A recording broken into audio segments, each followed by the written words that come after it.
আয়কর পরিপত্রটা স্পেশালি হচ্ছে অ্যাক্টের যে চেঞ্জ গুলো আসে, মানে ফিনান্স অ্যাক্ট অথবা অর্ডিন্যান্স, এটার হচ্ছে বেশি ফোকাস করা হয়। স্পেশালি হচ্ছে আমার কাছে মনে হচ্ছিল সবচেয়ে সেরা পরিপত্রটা ছিল 23-24-এর। আপনাদেরকে আমি বলছিলাম এই পরিপত্রটা করার জন্য। 23-24-এর পরিপত্রটা মোর দেন 56 ম্যাথ ছিল, যেটা হচ্ছে অনেক বেশি হচ্ছে প্রবলেম সলভিং এর একটা জায়গা ছিল। পরবর্তীতে পরিপত্র এবারও আসছে একটা, পরেও একটা, গত বছরে ছিল। এগুলো হচ্ছে মোটামুটি এতটা স্ট্যান্ডার্ড না। তাই আপনি যদি কমপ্লেক্স কোনো ম্যাথ দেখেন সেক্ষেত্রে হচ্ছে আয়কর পরিপত্রটা 23-24টা দেখতে পারেন। এটা হচ্ছে আপনার অবশ্যই, যেহেতু তার পরবর্তীতে চেঞ্জ আসছে, এটাকে মাথায় রেখে হচ্ছে চিন্তা করতে হবে। আরেকটা জিনিস হচ্ছে, আমরা যখন আয়কর আইনের কোন রেফারেন্স হিসেবে দিব, আমি অনেক বই আপনি বলতে পারেন কি, যেমন ব্যাটের ক্ষেত্রে বিভিন্ন বড় বড় রাইটার, ট্যাক্সের ক্ষেত্রে রাইটার আছে, কিন্তু আপনার নির্দেশ যখন আপনি কোনো রেফারেন্স দিতে যাবেন, তখন হচ্ছে আপনাকে যে জিনিসটা দেখতে হবে, এক হচ্ছে আয়কর অ্যাক্ট, দুই হচ্ছে আপনাকে দেখতে হবে আয়কর অ্যাক্টে যখন আপনি সলিউশন পাচ্ছেন না, তখন হচ্ছে আপনাকে যেতে হচ্ছে হচ্ছে আয়কর পরিপত্র অথবা নির্দেশিকা অথবা এসআরও। এই চারটা জিনিস হচ্ছে মূলত ভিত্তি রেফারেন্স হিসাবে দিতে। কারণ এই রেফারেন্স গুলো যদি আপনি ঠিকভাবে ওই সোর্স না করেন, ওইটা আসলে গ্রহণযোগ্যতা হয় না। তো সেটা মাথায় রেখে আপনার, মানে অনেকগুলো যদি আমরা বিভিন্ন শীটে সাজাইতে পারতাম, কিন্তু যে সমস্যাটা হইতো সেটা হচ্ছে একটা রেফারেন্স হিসেবে বোঝা যেত না। আমি যেটা সবচেয়ে বেশি চাই, যে একটা চাইনিজ একটা প্রবাদ আছে, যে কাউকে যদি আপনি মাছ ধরা শিখিয়ে দেন, তাহলে আপনি তাকে সারা জীবনের, মানে জীবিকার ব্যবস্থা করলেন। আর যদি আপনি মাছ খাওয়া দৌড়ে আপনি ওনাকে দিয়ে দেন, তাহলে একবারে খাবারের ব্যবস্থা করলেন।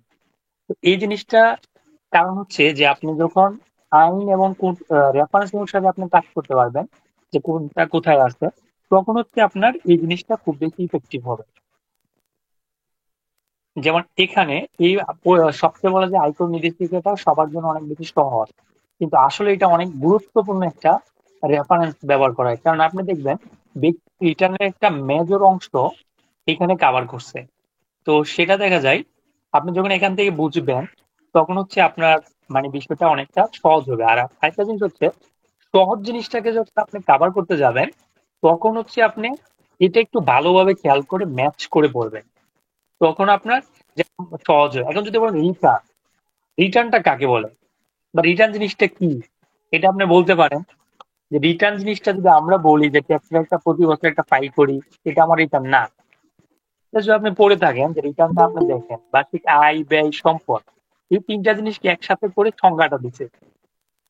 এটা বর্তমানে সবচেয়ে বেশি একটা আলোচনা হচ্ছে কি, জিরো রিটার্ন নিয়ে। তো ফাঁকি পাই, কারো দেখা যায় হয়তো বছরে 20 লাখ টাকা ইনকাম আছে, সেও বলে আছে একটা জিরো রিটার্ন করে দেওয়ার জন্য। তো সেক্ষেত্রে আপনি যদি এই তিনটা জিনিসের কম্বিনেশনটা বুঝতো, যে একটা রিটার্নে আয় থাকবে, ব্যয় থাকবে, সম্পদ থাকবে, তাহলে দেখা যায় এটা যে একটা পরিধিটা, তখন আপনি যখন রিটার্ন সাবমিট করতে যাবেন, তখন হচ্ছে আপনাকে অনেকবার ভাবতে হবে। আর একটা জিনিস হচ্ছে, যারা অনেক ক্ষেত্রে কম জানে, তারা হচ্ছে রিটার্ন গুলো নিয়ে হচ্ছে ভাবাটা অনেক বেশি ডিফিকাল্ট হয়ে যায়। যেমন আপনি যখন বেশি জানবেন, তখন দেখা যায় আপনি চিন্তা করবেন। আজকে আমাকে একটা সিএনএফ এর একটা ক্লায়েন্টে কল দিল, সেই ক্ষেত্রে দেখা যায় উনি যেভাবে বলতেছে, মানে বিষয়টা অনেক বেশি সিম্পল, কিন্তু আসলে কেসটা এতটা সিম্পল না। তো আমরা দেখা যাচ্ছে সিম্পল ভাবে ই রিটার্ন আসছে, এই রিটার্ন নিয়ে অবশ্যই আমাদের ভিডিও থাকবে, মানে ক্লাস আছে তিনটা, তিনটা বা চারটা। তো সেই ক্ষেত্রে আপনি দেখবেন যে জিনিসগুলো হচ্ছে রেফারেন্সটা কত গুরুত্বপূর্ণ। এখন আমরা রিটার্ন জিনিসটা, আমি এটাই বলবো, এই তিনটা জিনিস যদি আপনি ভালোভাবে মাথায় রাখেন, যেমন আয় ব্যয় সম্পদ, এই তিনটা জিনিস অবশ্যই একটা রিটার্ন সুন্দর করে উঠে আসতে হবে। তারপর যদি আমরা দেখি রিটার্ন কারা দাখিল করবে, এখানে কিন্তু এখানে বলছি যে দুই ধরনের ব্যক্তি রিটার্ন সাবমিট করবে। এক হচ্ছে যাদের করযোগ্য আয় রয়েছে, আর যাদেরকে আবশ্যিকভাবে রিটার্ন দাখিল করতে হয়। আমাকে কেউ একজন বলতে হবে যে আবশ্যিকভাবে রিটার্ন কাদের দাখিল করতে হয়, কয়েকজনের নাম বলে।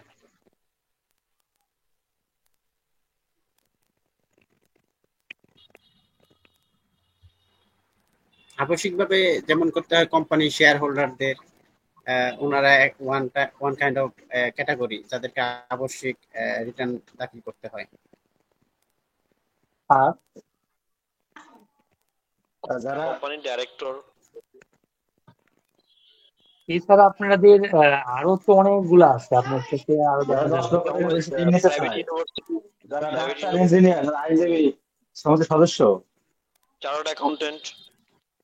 তারপরে তাদের এখান থেকে সঞ্চয়পত্র 10 লক্ষ টাকার বেশি সঞ্চয়পত্র কিনতে চায়, ঋণপত্র মানে ভিতরে কোনো ফ্ল্যাট কিনতে গেলে এবার ধরলাম ইংলিশ আমরা মিডিয়াম। হ্যাঁ, একটু থামাই, আবশ্যিকভাবে রিটার্ন সাবমিশনটা বুঝলেন। এখন যাদের করযোগ্য আয় রয়েছে এই জিনিসটা দিয়ে কি বোঝাইছে? করযোগ্য আয় মানে যদি পুরুষ হয়ে থাকে সেক্ষেত্রে 3 লাখ, বর্তমানে আইন অনুযায়ী 3,75,000 টাকার উপরে, এবং মহিলা হয়ে থাকলে যেটা আইন আছে সে অনুযায়ী। তার মানে হচ্ছে তার ইনকামটা হচ্ছে ট্যাক্সেবল হইতে হবে। যদি ট্যাক্সেবল হয় তাদেরকে আবশ্যিকভাবে রিটার্নটা সাবমিট করতে হবে। আর দ্বিতীয়ত হচ্ছে যাদের ইনকাম যদি কি হয় না হয় সেটা বড় ব্যাপার না, অবশ্যই রিটার্ন সাবমিট করতে হবে। কিন্তু এই ক্যাটাগরিতে আপনি যদি দেখেন তাহলে অবশ্যই কি পাবেন, ওই যাদেরকে রাখতে তাদের আসলেই দেখা যায় ট্যাক্সেবল ইনকাম আছে, তাদেরকে মূলত আবশ্যিকভাবে রাখছে। এখন করযোগ্য আয় ভিত্তিতে যাদেরকে রিটার্ন সাবমিট করতে হবে এখানে আছে, এখানে সবচেয়ে যেটা একটা ঝামেলার হয় সেটা হচ্ছে আপনি ধরেন তৃতীয় লিঙ্গের করদাতা প্রতিবন্ধী, এটা না, এটা 2 নাম্বার, মহিলা অথবা 65 বছর অথবা এর ঊর্ধ্বে করদাতা যাদের আয় হচ্ছে 4 লাখ টাকার বেশি। এখন এই 4 লাখ টাকা আসলে কোন আয়, আমাকে একটু মানে ব্যাখ্যা করতে পারবেন যে আসলে ধরেন কেউ স্যালারি থেকে গ্রস 4 লক্ষ টাকা পাইছে, তাহলে কি সে এই ক্যাটাগরি মানে আবশ্যিকভাবে তাকে ট্যাক্সেবল ইনকামের মধ্যে পড়তেছে? না ভাই, এখানে অ্যাকচুয়ালি যাদের ট্যাক্সেবল ইনকাম 4 লাখ টাকা বেশি তারাই আসলে ট্যাক্সের আওতায় পড়বে। তার মানে হচ্ছে এটা এটাতে হচ্ছে কি সকল স্যার? প্রকার অব্যাহতি অথবা ছাড় এই জিনিসগুলো বাদ যাবে। বাদ দেওয়ার পর বাদ দেওয়ার পর এটা নিয়ে একটু আমি আমার একটা কেস বলি। ধরেন একটা আইনে কি আছে যে অ্যাডভান্স ট্যাক্স হচ্ছে 6 লাখ টাকার উপরে গেলে সেটা হচ্ছে দিতে হয়, এটা তো আমরা জানি। ধারা 154 অনুসারে সে জায়গায় হচ্ছে, এখন ধরেন এই আয়ের ক্ষেত্রে কেউ হচ্ছে 6 লাখ টাকা বা তার থেকে বেশি ইনকাম করতেছে, কিন্তু তার কখন দেখা যায় তার অ্যাডভান্স ট্যাক্স না দিলেও হবে, কেউ বলতে পারবে?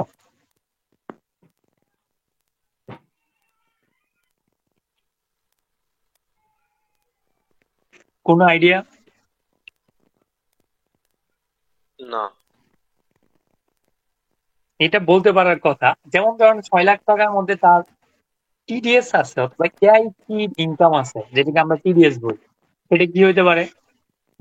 ব্যাংক সুদ হইতে পারে, অথবা আদার্স অনেকগুলো হেডিং আছে। সেক্ষেত্রে দেখা যায় তার টিডিএসটা যদি আমরা কোনোভাবে ক্যালকুলেশন করে যদি দেখি, তার যে ট্যাক্স আসতেছে সেটা যদি 75% হয়ে যায়, তখন দেখা যায় তাকে অ্যাডভান্স। ব্যক্তির ক্ষেত্রে এক ধরনের ব্যাপার, আর হচ্ছে কোম্পানির জন্য হচ্ছে টোটালি ডিফারেন্ট ব্যাপার। কারণ কোম্পানির ক্ষেত্রে হচ্ছে মিনিমাম ট্যাক্স গুলো যখন কেটে ফেলা হয় তখন হচ্ছে তাদের ক্ষেত্রে অ্যাডভান্স ট্যাক্সের যে প্রয়োগটা এটা হচ্ছে ম্যাক্সিমাম পার্সনের ক্ষেত্রে প্রয়োগ। আর সেক্ষেত্রে আপনি সেফ জোনে থাকার জন্য যেটা করতে হবে, আপনার দেখতে হবে টোটাল ক্যালকুলেশন করে 75% বা তার কাছাকাছি আপনি অ্যাডভান্স অন্য কোনোভাবে দিচ্ছেন কিনা। যদি দেন তাহলে আবার ট্যাক্স মানে আবার অ্যাডভান্স ট্যাক্স দেওয়ার কোনো দরকার নেই। তাহলে দেখা যায় পরবর্তী ট্যাক্স ক্যালকুলেশন করে ট্যাক্সের পরিমাণটা অনেক বেশি মানে বেশি পেমেন্ট হওয়ার সম্ভাবনা থাকে। কিন্তু আপনাকে ট্যাক্স ক্যালকুলেশন করলে এটা মাথায় রাখতে হবে, সরকার আমি ফাইনালি গিয়ে সব দিয়ে দিব, কিন্তু এর আগে যাতে আমি মিনিমাম দিতে পারি। যেমন স্যালারি টিডিএস এর ক্ষেত্রে হয়, সেটাও যখন আমরা স্যালারি টিডিএস এর ব্যাপার আসে তখন আমরা কি করি, সবচেয়ে বেশি সেফ জোনে থাকার জন্য আমরা একদম এটা নিয়ে একটা ক্লাস আছে, এটা 3% যেটা আছে নেট, যেটা হচ্ছে ইনকামের উপর, এটাকে আমরা সবসময় সেফ জোন হিসেবে ধরি। তাহলে দেখা যায় কোনোভাবে করদাতা বেশি ট্যাক্স দিয়ে দিবে না, অ্যাডভান্স হিসেবে বেশি যাবে না। আর বছর শেষে গিয়ে দিল সেটা তো অবশ্যই সময় পাচ্ছে। তো সে এটা বলার আমি 2 নাম্বারটাকে বেশি গুরুত্ব দিচ্ছি এই কারণে, কারণ এখানে 65 বছর, আবার বলছে উর্ধ্বে বেশি হইলে। কিন্তু আমার একটা কেস এরকম হয়েছিল যে আমিও আমার এটা মাথায় ছিল যে 65 বছরে বেশি হইলে 4 লাখ, কিন্তু আসলে 65 বছর যে হবে তাই দেখা যায় সিম্পল জিনিস আমরা সবাই জানি 2 নাম্বারে আছে, কিন্তু দেখা যায় যখন প্র্যাকটিস করতে যাইতে হয় তখন দেখা যায় মানে কনফিউশন বিভিন্ন ক্ষেত্রে হচ্ছে চলে আসে। যাই হোক, এখানে আরেকটা জিনিস হচ্ছে 6 নাম্বারে যদি আমরা দেখি, বাংলাদেশে অনিবাসী, অনিবাসী বাংলাদেশ ব্যতীত, এখন আমাকে আপনার বলতে হবে অনিবাসী বাংলাদেশে যেটাকে আমরা বলি নন রেসিডেন্ট বাংলাদেশি অথবা নন রেসিডেন্ট, এই দুটোর মধ্যে পার্থক্যটা বলতে পারবেন যে কেউ? অনিবাসী আর অনিবাসী বাংলাদেশি দুটার মধ্যে পার্থক্য? যে সমস্ত আহ নিবাসী বাংলাদেশি আছে, বাংলাদেশি বাংলাদেশের নাগরিক কিন্তু বিদেশে থাকে। আর যারা বাংলাদেশের নাগরিক বিদেশে থাকে তারা না না তিনশো না, 183 দিন। একটু ঘুরাই ফেলছেন ভাইয়া আপনার। অন্য কেউ? না, বিষয় হচ্ছে নিবাসী বাংলাদেশে তারা বাংলাদেশের বর্তমানে নাগরিক কিন্তু তারা বিদেশে হ্যাঁ। কাজের জন্য বা স্টুডেন্টের জন্য বিদেশে যায়, নিবাসী বাংলাদেশি। আর হুম অনিবাসী বাংলাদেশে যারা বিদেশি কিন্তু বাংলাদেশে এসে থাকে, তারা যদি 183 দিন হুম হুম 183 দিন বেশি থাকে সেক্ষেত্রে সে নিবাসী, আহ, বাংলাদেশের নিবাসী হয়ে যায়। জি। এখন 130। যখন আমি বাংলাদেশের নিবাসী নিবাসী হইলো তখন নয়, এরূপ ব্যক্তিকে হচ্ছে অনিবাসী বলে। এটা হচ্ছে আইনে বলতে শর্ট করে, আমি এটা অলরেডি এখানে রাখছি। যেমন আপনি দুইয়ের সংজ্ঞা যে অনিবাসী অর্থ নিবাসী নহে, কিন্তু আমার ডিটেল জিনিসটা হচ্ছে আমাদের এখানে আছে, অর্থাৎ 45-এ আছে, 2-এর 45-এ যেটা বলে দেওয়া আছে 182 দিনের বেশি। এটা হচ্ছে একটা কন্ডিশন। সেকেন্ড কন্ডিশন হচ্ছে 90 দিন, মানে ওই অর্থ বছরের 90 দিন, পূর্ববর্তী বছরগুলোতে হচ্ছে 4 বছর, বাংলাদেশে 365 দিন থাকতে হবে।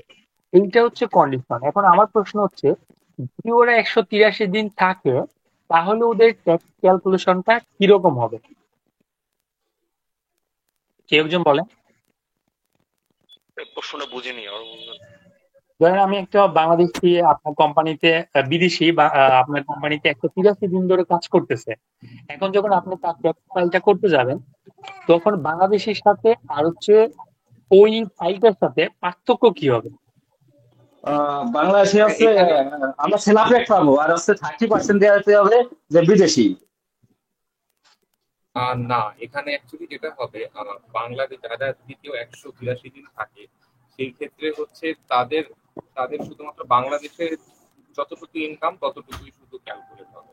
আর যারা যারা হচ্ছে কি আপনার মানে যারা বাংলাদেশের নাগরিক তাদের দেশে এবং বিদেশে যত টাকা আছে টোটালটাই আসলে ট্যাক্সেবল ইনকাম, মানে আলটিমেটলি তাদের ধরা হবে আর কি। মানে পুরো টাকাটাই ক্যালকুলেশন আসবে। তাহলে এক কথায় হচ্ছে, তারা যখন 183 দিন বাংলাদেশে থাকবে তখন হচ্ছে বাংলাদেশের মতো মোটামুটি সব সুযোগ সুবিধা পাবে। সেটা হচ্ছে তারা ইনভেস্টমেন্ট রিবেট পর্যন্ত অনেক সবকিছু হচ্ছে পাবে। আর যদি তারা 183 দিন বা এই 90 দিনের ক্রাইটেরিয়াটা না মানে, তখন হচ্ছে তাদের ট্যাক্স ক্যালকুলেশন কত পার্সেন্ট হবে? 30% হবে।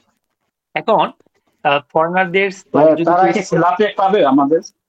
হ্যাঁ, ওরা যদি 183 দিন বাংলাদেশে বাস থাকে তাহলে অবশ্যই আমাদের মতো স্ল্যাব পাবে। এইটা হচ্ছে আপনি এইটার একটা ভালো একটা ম্যাথ আছে, সেটা হচ্ছে 23-24-এর পরিপত্রের 9 নম্বর একটা ম্যাথ আছে। ওখানে একটা ভালো একটা ম্যাথ দিচ্ছে। এই কারণে বলছি সবগুলো রেফারেন্স জিনিসটা হচ্ছে এই পরিপত্র, নির্দেশিকা, আয়কর যে অ্যাক্ট, এদের সাথে মিলাইতে পারলে আপনার জন্য সহজ হবে। আর আপনারা কি কেউ আছেন যারা হচ্ছে বা ফরেনারদের ট্যাক্স ক্যালকুলেশন করছেন?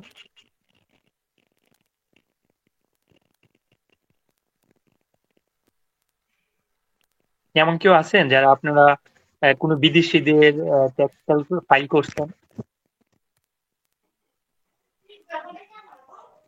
নাই, নাই, কিন্তু এই আমাদের বছর করতে কোম্পানিতে হবে মানে। ফরেনার আছে, বাট ক্যালকুলেশনটা আমি করছি না, কনসালটেন্ট দিয়ে করাচ্ছি আর কি, কারণ আমি এই বিষয়ে ততটা জানি না, যার কারণে। আচ্ছা, কারণ এটা যদিও বাংলাদেশের মতো বলে থাকি কিন্তু অনেকটা ডিফারেন্ট আছে, সেটা আমরা ডিটেলস হচ্ছে ক্লাসই আছে এটা। তো সেক্ষেত্রে আমাদের যে জিনিসটা দেখতে হয়, আপনার প্রথম হচ্ছে তাদের দেখতে হবে। এখন আমি যদি প্রশ্ন করি যে ও বাংলাদেশে 183 দিন আছে বা নেই, সেটা আপনি কিভাবে বুঝবেন? কেউ কি উত্তর দিতে পারবেন? আহ, তার পাসপোর্ট দেখে, ভিসা দেখে। ডিপার্চার সিল, অ্যারাইভাল সিল, এটা হ্যাঁ হ্যাঁ, দেখে। গুড। এটা হচ্ছে মূল ফ্যাক্টর। আর আপনারা যে ট্যাক্স ক্যালকুলেশন করবেন, ইনকামটা কিসের ভিত্তিতে করবেন? কোন ডকুমেন্টের ভিত্তিতে? Work order, sorry, work permit. Work permit, yes. এখন ওয়ার্ক পারমিট তো তাকে হচ্ছে ডলারে, বাংলা টাকাটা কিভাবে কনভার্ট করবেন?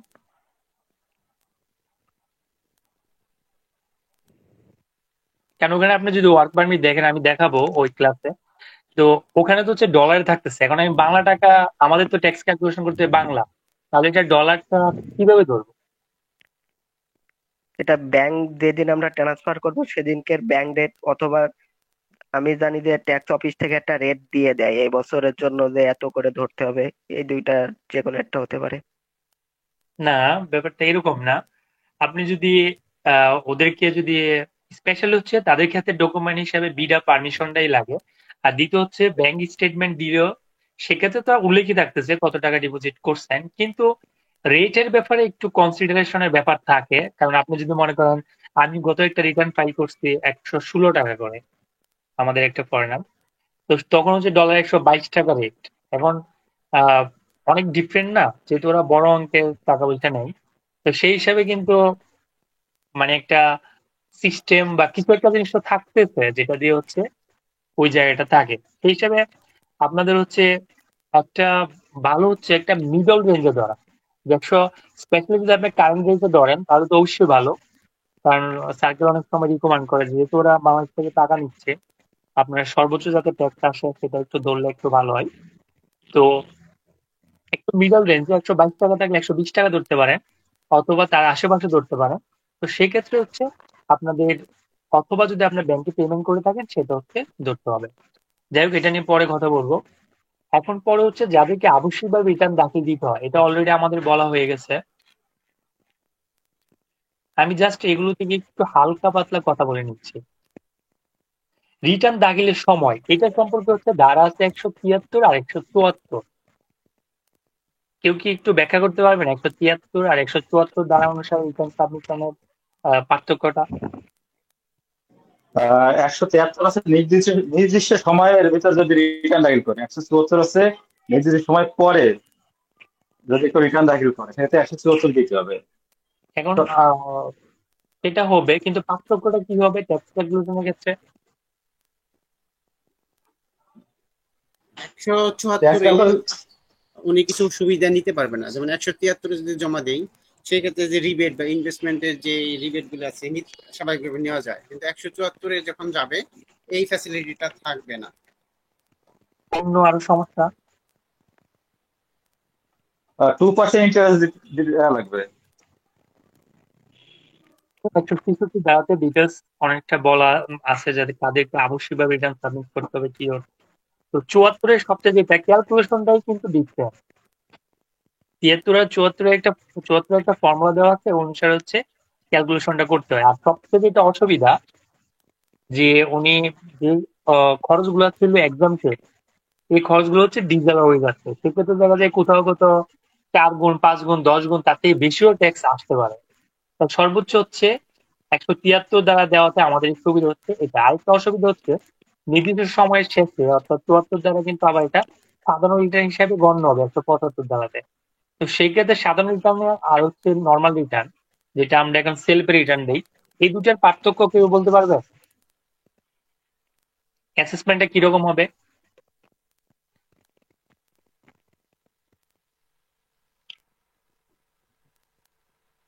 কারণ আপনার যদি সাধারণ রিটার্ন হয়, জি বলেন। যেটা আমরা সাধারণভাবে দিচ্ছি 173-এ, সেখানে তো নিজেই সেলফ কোডটা এটা আমরা ডিফাইন করে দিচ্ছি, একরকম কমপ্লিট করে দিচ্ছি। আর এইটা বাদ দিয়ে যখন ওইটা যাব, এইখানে এই সুযোগটা থাকবে না। এটা ট্যাক্স অফিস থেকে কোডটা কত হবে তারা ডিফাইন করবে, অ্যাসেসমেন্টটা তাদের মাধ্যমে হবে। গুড। এটা হচ্ছে আমরা মানে যখন আমাদের কাছে এরকম 74 রিটার্ন আসবে, তখন আমাদের খুব ভালোভাবে খেয়াল রাখতে হবে প্রপার ডকুমেন্টেশন আছে কিনা। যেহেতু অ্যাসেসমেন্ট হবে, অ্যাসেসমেন্ট হলে সার্কুলার যেতে হবে, কমিউনিকেশন করতে হবে, অনেক কিছুর ব্যাপার। তখন হচ্ছে আমাদের ডকুমেন্টেশন যাতে ঠিক থাকে এটা আগে থেকেই ভেবে নিতে হবে। এখন হচ্ছে এই আইনে একটা ভালো একটা সুবিধা হয়েছে এবার, যে অর্ডিন্যান্সটা চেঞ্জ করে কেউ চাইলে হচ্ছে রিটার্নের 90 দিন সময় হচ্ছে ট্যাক্স ডের পর বেশি নিতে বা নেওয়ার জন্য হচ্ছে আবেদন করতে পারবে। এটা সুবিধা অসুবিধা নিয়ে আপনাদের কার কোনো মতামত আছে? 90 দিনটা বাড়ালো, এমনি তো আমরা জানি ট্যাক্স ডে হচ্ছে 30শে নভেম্বর ব্যক্তির ক্ষেত্রে। তো সেক্ষেত্রে যদি 30 দিন 90 দিন বেশি নিতে পারে, এতে অসুবিধাটা কি হবে?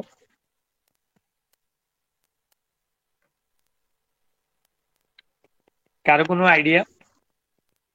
স্পেসিফিক অসুবিধা বলতে পারতেছি না, বাট একটা মনে হচ্ছে আমাদের প্র্যাকটিস যেটা, সেটা যে আমার ফাইলটাতে এমনিতেই অ্যাপ্লিকেশন করাতে এটা আইসোলেট হয়ে গেল।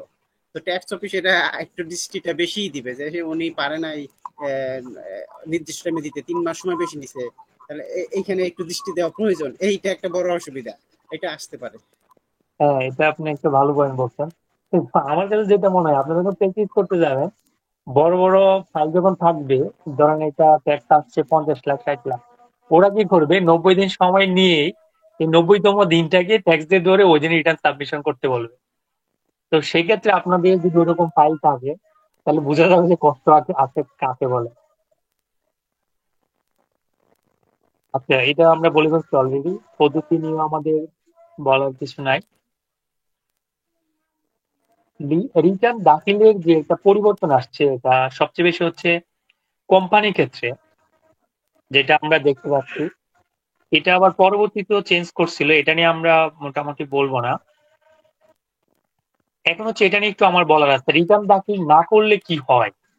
এটা অনেক প্রশ্নে আপনারা শুনে থাকবেন যে টিন নেওয়া হয়েছে 5 বছর আগে, অথবা টিন নেওয়ার পর কখনো রিটার্ন সাবমিট করি নাই। তো রিটার্ন দাখিল না করলে কি কি জরিমানা বা কি কি অসুবিধা হইতে পারে, এটা নিয়ে কেউ কিছু একটু বলেন।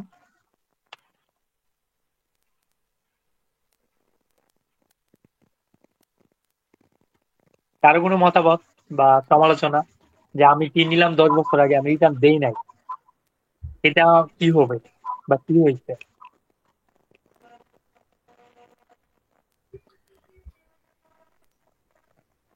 আচ্ছা, এখানে যেটা হবে, এই জরিমানা জিনিসটা যেটা থাকতেছে, ধারা হচ্ছে 263, এটা ডিটেলস থাকবে।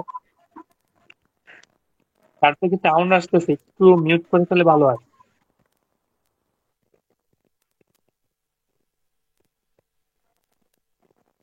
কথা বলার শেষে মিউট করে ফেললে সুবিধা, কারণ এমনি ইন্টারেক্ট করার জন্য হচ্ছে, আসলে প্রশ্ন করলে হচ্ছে মানে আপনারা শুনতেছেন কিনা এটাও যাচাই করা যায়। আচ্ছা, এখানে হচ্ছে 174 অনুসারে কর অব্যাহতির ক্ষেত্রে সংকোচন। এই কর অব্যাহতিটা, ধরেন আপনি, আমি একটা কেসের কথা বলি, একটু আপনারা রেসপন্স করবেন। আর ধরেন একটা কোম্পানি ট্যাক্সই আসতো না, এই লসে আছে, অথবা মানে খুব ছোট কোম্পানি, তাদের কোনোভাবে ট্যাক্সই আসতো না। এখন ওরা যদি 173 দ্বারা রিটার্ন সাবমিট না করে পরবর্তীতে সাবমিট করে, তাতে অসুবিধা মানে কোনো অসুবিধা হবে কোম্পানির জন্য? কারো কোনো আইডিয়া?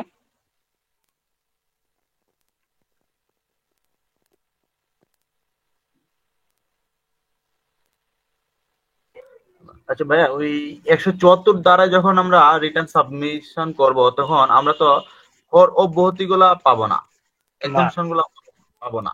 এটার ক্ষেত্রে যেমন সাধারণ ব্যক্তির ক্ষেত্রে যদি বলি, যেমন 3.5 লাখ টাকা তার ওই প্রথম কর অব্যাহতি পায়, এটাও কি সে পাবে না? এটা পাবে। ভাই কোম্পানির কাছে 26 খরচগুলো খরচগুলো এই যে অব্যাহতিতে না দেওয়া 27% দেওয়া লাগবে। এটা গুড এটা পয়েন্ট। বড় যদি সমস্যা। কোম্পানি যদি জমা না দেয়, তাহলে যেটা ট্যাক্স হয়তো আসতেছে না, কারণ ফাইন আসবে না, কারণ ফাইন যেহেতু ট্যাক্সের উপর আসে, ট্যাক্স তো আসলোই না। কিন্তু খরচগুলো হচ্ছে, এক্সপেন্স গুলো হচ্ছে ডিসঅ্যালাউ হবে। এটা হচ্ছে 56 দ্বারাতে আছে। যদি ডিসঅ্যালাউ হয়, তাহলে অসুবিধাটা কি, সেটা কোম্পানির রেট হচ্ছে ট্যাক্স দিতে হবে। আর এখানে আরেকটা হচ্ছে 2% অতিরিক্ত পরিশোধ করতে হবে। 2% এত বেশি হয় না, কিন্তু আসলে ডিসঅ্যালাউটাই প্র্যাকটিক্যালি অনেক বেশি সমস্যা হয়। কারণ একটা কোম্পানি কোটি কোটি টাকা হচ্ছে এক্সপেন্স থাকে, এটা ডিসঅ্যালাউ মানে হচ্ছে অনেক সমস্যা। এখন হচ্ছে আমরা বর্তমানে যে রিটার্ন ফর্ম ব্যবহার করি ব্যক্তির ক্ষেত্রে, সেটা হচ্ছে দুইটা আইটি, একটা হচ্ছে 11 গ আছে, আর একটা হচ্ছে ঘ। এখন যদি আমরা ই রিটার্নের ক্ষেত্রে যাই, সেক্ষেত্রে দেখা যায় ম্যাক্সিমাম যাদের গ সাবমিট করার কথা, তারা কিন্তু এটাই সাবমিট করি আমরা, 11 গ, কারণ এটা ডিটেলস আছে। এখন কতগুলো শর্ত আছে, এই শর্তগুলো যদি নাও মানি, আমার কোনো শর্ত নাই, সেক্ষেত্রে হচ্ছে আমরা ডিটেলসটা দেওয়া হচ্ছে বেটার। এখন হচ্ছে আমরা আয়ের একটা সংজ্ঞা, আমরা অবশ্যই একটু আছে এটা নিয়ে। আয়ের ক্ষেত্রে মনে করেন যে কোন কোন জিনিসগুলো অন্তর্ভুক্ত হবে, কোন কোন জিনিসগুলো অন্তর্ভুক্ত হবে না, এটার দিকে না গেলেও আমাদের যেটা ভালোভাবে জানতে হবে, সেটা হচ্ছে আয়ের খাত সমূহ। এখানে হচ্ছে আয়ের যে খাতগুলো আছে অনেক সময় কমপ্লেক্স সিচুয়েশনের মধ্যে চলতে হয়। যেমন কেউ প্রশ্ন করলো শেয়ার মার্কেট থেকে আমরা যে আয় করি এটা কি হবে, এটা কোন হেডিং এর মধ্যে যাবে। জাস্ট মতো প্রশ্নটা যদি এরকম হয় যে শেয়ার মার্কেট থেকে আমি আয় করছি, তাহলে সেটা আসলে কোন হেডিং এ কোন মানে হেডিং হবে কেউ বলতে পারবে? মূলধনী আয়। আমি আপনাকে স্পেসিফিক করে বলি নাই, এখানে কিন্তু দুইটা আয় হইতে পারে শেয়ার মার্কেট থেকে। এটা ডিভিডেন্ড হতে পারে, আবার মূলধনী আয় হতে পারে। হ্যাঁ, এখন যদি ডিভিডেন্ড হয় তো দুটো হেড কিন্তু চেঞ্জ হয়ে যাচ্ছে। তো যখন এরকম প্রশ্ন পাওয়া যায় যে শেয়ার মার্কেট থেকে আমি আয় করছি, এটা কোথায় দিব, তো সেক্ষেত্রে কিন্তু আপনি ডিটেলস না জানলে এটা আসলে দেওয়া হচ্ছে সম্ভব না। তো আমার কাছে যেটা মনে হয় আয়ের ক্ষেত্রে সবচেয়ে কমপ্লেক্স হচ্ছে ব্যবসা হতে আয়। আর এটা যখন আমরা ব্যক্তির রিটার্ন সাবমিশনের কথা ভাবি, তখন সবচেয়ে যেটা হয় 1/3 ধরে অনেকে ব্যবসাতে প্রফিট হয়েছে 15,000 টাকা, মানে টোটাল টার্নওভার এটার 1/3 খরচ দিয়ে সেটা কি করলো, বাকি যেটা 2/3 থাকতেছে সেটা ধরে অনেক ক্ষেত্রে করে ফেলে। কিন্তু আসলে ব্যবসার ক্ষেত্রে যখন আমরা ক্যালকুলেশন করব তখন হচ্ছে সবচেয়ে সেন্সিটিভ ডকুমেন্টেশন। এটা যতটা ভালো হয় তত হচ্ছে আমাদের কাজগুলোর সুবিধা হবে। আজকে আমরা হচ্ছে এই মূলত মূল আলোচনায় আসতেছি চাকরি হতে হয়, আর হচ্ছে ভাড়া হতে হয়, আর একটা হচ্ছে কৃষি হতে হয়। এই তিনটে হেডিং নিয়ে আমরা কথা বলবো। এটা আপনারা জানেন, গড় নিয়ে আমি কিছু বলবো না।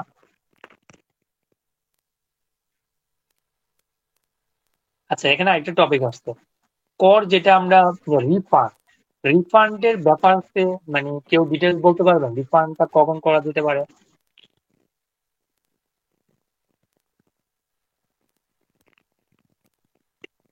তার কি মানে কোনো ফাইল রিফান্ড অ্যাপ্লাই করছেন বা কোনো ধরনের সমস্যা ফেস করছেন রিফান্ড অ্যাপ্লাই করতে গেলে, এরকম এক্সপিরিয়েন্স আছে?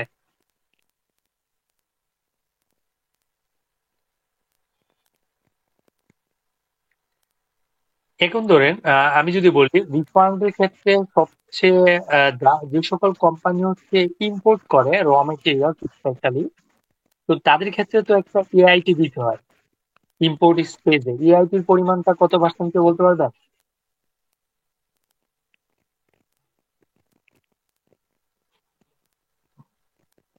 ইম্পোর্ট স্পেসে 5%, 5%। একজন বলছেন 5%, একজন এইবারে 2% করছে না? হ্যাঁ। এখন কোনটা 5%, কোনটা 3 অথবা 2%, ক্যাটাগরি তো আছে। বাণিজ্যিক আমদানিকারকের ক্ষেত্রে 15 উপরে 2%। 2% কোনটা? 124টা পণ্যের উপর 2% করছে। আমি যদি স্পেশালি বাদ করি সেটা হচ্ছে র মেটেরিয়ালস, আর একটা হচ্ছে র মেটেরিয়াল ছাড়া যেগুলো আছে। 2% হচ্ছে ইন্ডাস্ট্রিয়াল র মেটেরিয়াল এইটা, আর মেশিনারিজ অথবা আদার যেটা থাকে ওখানে হচ্ছে 5% হয়। এখন ধরেন আপনি একটা কোম্পানি ইম্পোর্ট করলো, ইম্পোর্টের উপর এআইটি আসলো 10 লাখ টাকা, কিন্তু দেখা যায় সে ট্যাক্স যখন পরপর দিচ্ছে তার ট্যাক্স আসতেছে না, হয়তো আসলো 5 লাখ বা 2 লাখ।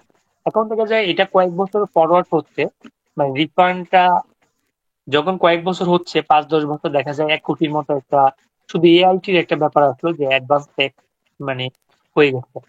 এখন প্রশ্ন থাকে হচ্ছে যখন আপনি এআইটির জন্য অ্যাপ্লাইটা করবেন জাস্ট রিফান্ডের জন্য, তখন আসলে কোন কোন সমস্যা ফেস করতে হয় এটা আপনি প্র্যাকটিক্যাল গেলে বুঝবেন। নাম্বার 1 সমস্যা হচ্ছে সরকার আপনাকে টাকা কোনোভাবেই ফেরত দিতে চায় না। তখন কি হবে, আপনার এটা হচ্ছে অডিটে পড়বে, যত রকমের অ্যাসেসমেন্ট গুলো ডিফিকাল্টি হবে, সবসময় দেখা যায় অ্যাসেসমেন্ট এরকম হইতে পারে সেলস এস্টিমেট হচ্ছে। তো রিফান্ডের ক্ষেত্রে আপনি তখনই রিফান্ড পাইতে পারেন বাংলাদেশের প্রেক্ষাপটে যদি আপনার কোম্পানি পুরোপুরি পুরোপুরি না হইলেও 80-90% কমপ্লায়েন্স মেনটেন করে। কারণ যদি আপনার, যেহেতু ওরা পুরোটাই ফাইল রিওপেন হবে, অডিট হবে, অনেক কিছু হবে, যদি আপনি এই ডকুমেন্টেশন ঠিকভাবে না দিতে পারেন, দেখা যায় উল্টা হচ্ছে আপনি ক্লেম খেয়ে আপনার রিফান্ড তো গেল, উল্টা আপনার কোম্পানি আর ফেসে গেল। তাই এটা হচ্ছে অনেকে নিতে চায় না, স্পেশালি ভ্যাটের ক্ষেত্রে আমি দেখি। ভ্যাটের তো আমাদের আইনে যেটা বলছে পরপর যদি 6 মাস এরকম 50,000 টাকার উপরে ইয়া থাকে, টাকা ব্যালেন্স থাকে সেটা রিফান্ডে ক্লেম করতে হবে, কিন্তু দেখা যায় 20 টাকাও থাকলে সহজে কোম্পানিটা অ্যাপ্লাই করতে যায় না, কারণ এই ঝামেলাগুলো অনেকে নিতে চায় না। তারপর মানে এক্ষেত্রে কি অ্যাডজাস্টমেন্ট করা যায়? হ্যাঁ, অ্যাসেসমেন্ট তো করা যাবে, কিন্তু আপনার আহ ওরা চাইবে আপনাকে ব্যক্তির ক্ষেত্রে আগে করতে। রিফান্ডটা রিফান্ডে যদি আপনি মনে করেন অ্যাপ্লাই করলেন, ওরা পুরোপুরি অ্যাসেসমেন্ট করলো, অডিট করলো, ফাইল রিওপেন করলো, কোনোভাবেই দেখা যায় আপনাকে ট্যাক্স বাড়াইতে পারতেছে না, তখন হচ্ছে আপনার ওনার একটা রিফান্ডের একটা প্রসেসে যায়। কিন্তু আমার যে রিয়েল প্র্যাকটিসে রিফান্ড পাইছে এরকম সংখ্যা খুবই কম।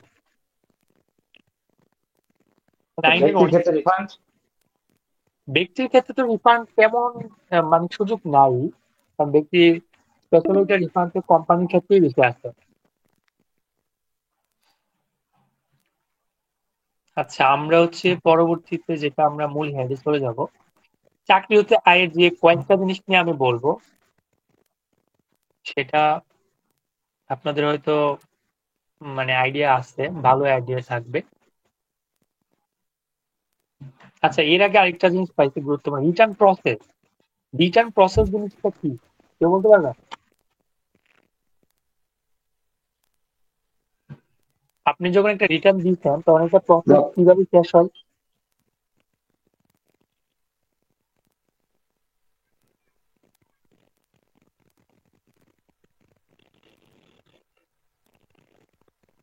যে কোনো মতামত দিতে পারবেন, সেটা হতে হবে এরকম না, কারণ আমি তো আমার ভ্যালু অ্যাড করবো, সেটা আপনাদের মতামত দিলে একটা ইন্টারেক্টটা ভালো হয়। ধরেন এটা আপনি একটা রিটার্ন সার্কেলে দিয়ে আসছেন, এটা বলতে প্রসেস, প্রসেসের প্রক্রিয়াগুলো কি হইতে পারে? রিটার্ন ওরা যাচাই বাছাই করবে, যে ট্যাক্স কর্মকর্তা আছে ওরা দেখবে যে কোনো প্রকার ওই যে কোনো মিস্টেক থাকলে, যদি এটা মনে হয় যে না মেজর কোনো মিস্টেক না, তখন হয়তো বা ক্লায়েন্টকে ডাক দিবে যে আপনার রিটার্ন এই সমস্যাটা আছে, তখন এটা আপনি ঠিক করে দেন, এরকম কিছু হবে আর কি। হ্যাঁ, মানে রিটার্ন প্রসেসটা হচ্ছে আপনি যখন অ্যাসেসমেন্ট করে শেষ করে ফেলবেন তখন হচ্ছে আপনার রিটার্নটা কমপ্লিট প্রসেস হইলো। এর আগে হচ্ছে আপনার রিটার্নটা অনেক ধরনের স্পিকারটা অফ করে রাখেন। প্রথমে আপনি রিটার্নটা যখন দিবেন তখন হচ্ছে অনেক সময় হচ্ছে ইনিশিয়ালি একটা চেকিং করে, এটা করে ওরা রেখে দেয়, এখানে কোনো কাজ নাই। পরবর্তীতে যখন অ্যাসেসমেন্টের জন্য স্পেশালি কোম্পানির ক্ষেত্রে, তখন হচ্ছে আপনাকে ডাকবে যে অ্যাসেসমেন্টের জন্য যারা হচ্ছে কোম্পানির প্রতিনিধি থাকে তাদেরকে হচ্ছে রেসপন্স করতে হয়। তো তখন যখন এটা অ্যাসেসমেন্ট কমপ্লিট হবে, এখানে সাইন থাকবে সেটা হচ্ছে উপকার কমিশনার, জয়েন্ট কমিশনার, তারপর কমিশনার। এই তিনজন মানুষের তিনজন হচ্ছে ইনভলভমেন্ট থাকে এখানে রিটার্নটা প্রসেস করতে। তো যখন এটা প্রসেস হয়ে যায় তখন দেখা যায় খুব কমই ফাইল থাকে পুনরায় ওপেন হওয়া। একটা রিটার্ন যখন প্রসেস হয়ে যায়, কমপ্লিট অ্যাসেসমেন্ট হয়ে যায়, তখন হচ্ছে এটা মানে খুব হার্ডলি দেখা যায় পুনরায় ফাইলটাকে রিওপেন হওয়া, যদি না অনেক বড় কোনো ইস্যু ফাইন্ড আউট হয়। এইখানে হচ্ছে আমরা আসবো যে সবচেয়ে বেশি ব্যবহার করা হয় চাকরি হতে হয়, যেটাকে অনেক সময় বলা হয় যে যেভাবে হচ্ছে ট্যাক্সের আইনগুলো হয় ম্যাক্সিমাম দেখা যায় যারা চাকরিজীবী তাদের উপরে অনেকটা পড়ে, কারণ টিডিএস কাটো অথবা মানে সবচেয়ে বেশি মনে হয় এদের উপরে একটা চাপ থাকে। তো এখানে হচ্ছে 32 থেকে 34 ধারার যে চাকরির ব্যাপার, চাকরি হতে আয়, এখানে আয়ের যেটা আপনি মানে এটা আমরা প্রাথমিকভাবে জানি যে চাকরি যত কিছু পায়, কিন্তু এই জিনিসটা নিয়ে আমার প্রশ্ন থাকবে যে কর্মচারী শেয়ার স্কিম হতে অর্জিত আয়, এটা সম্পর্কে কেউ যদি বলতেন। কর্মচারী যখন মানে জয়েন করে তখন তাকে আহ, একটা শেয়ার মানে দেওয়ার প্রতিশ্রুতি দেওয়া হয়। না, এটা সে যখন চাকরি থেকে চলে যাবে তখন সেটা সে টাকাটা সে পায় মানে বাঙাইয়া। পুরোপুরি এগ্রি হতে পারলাম মানে পারলাম না, অন্য কেউ?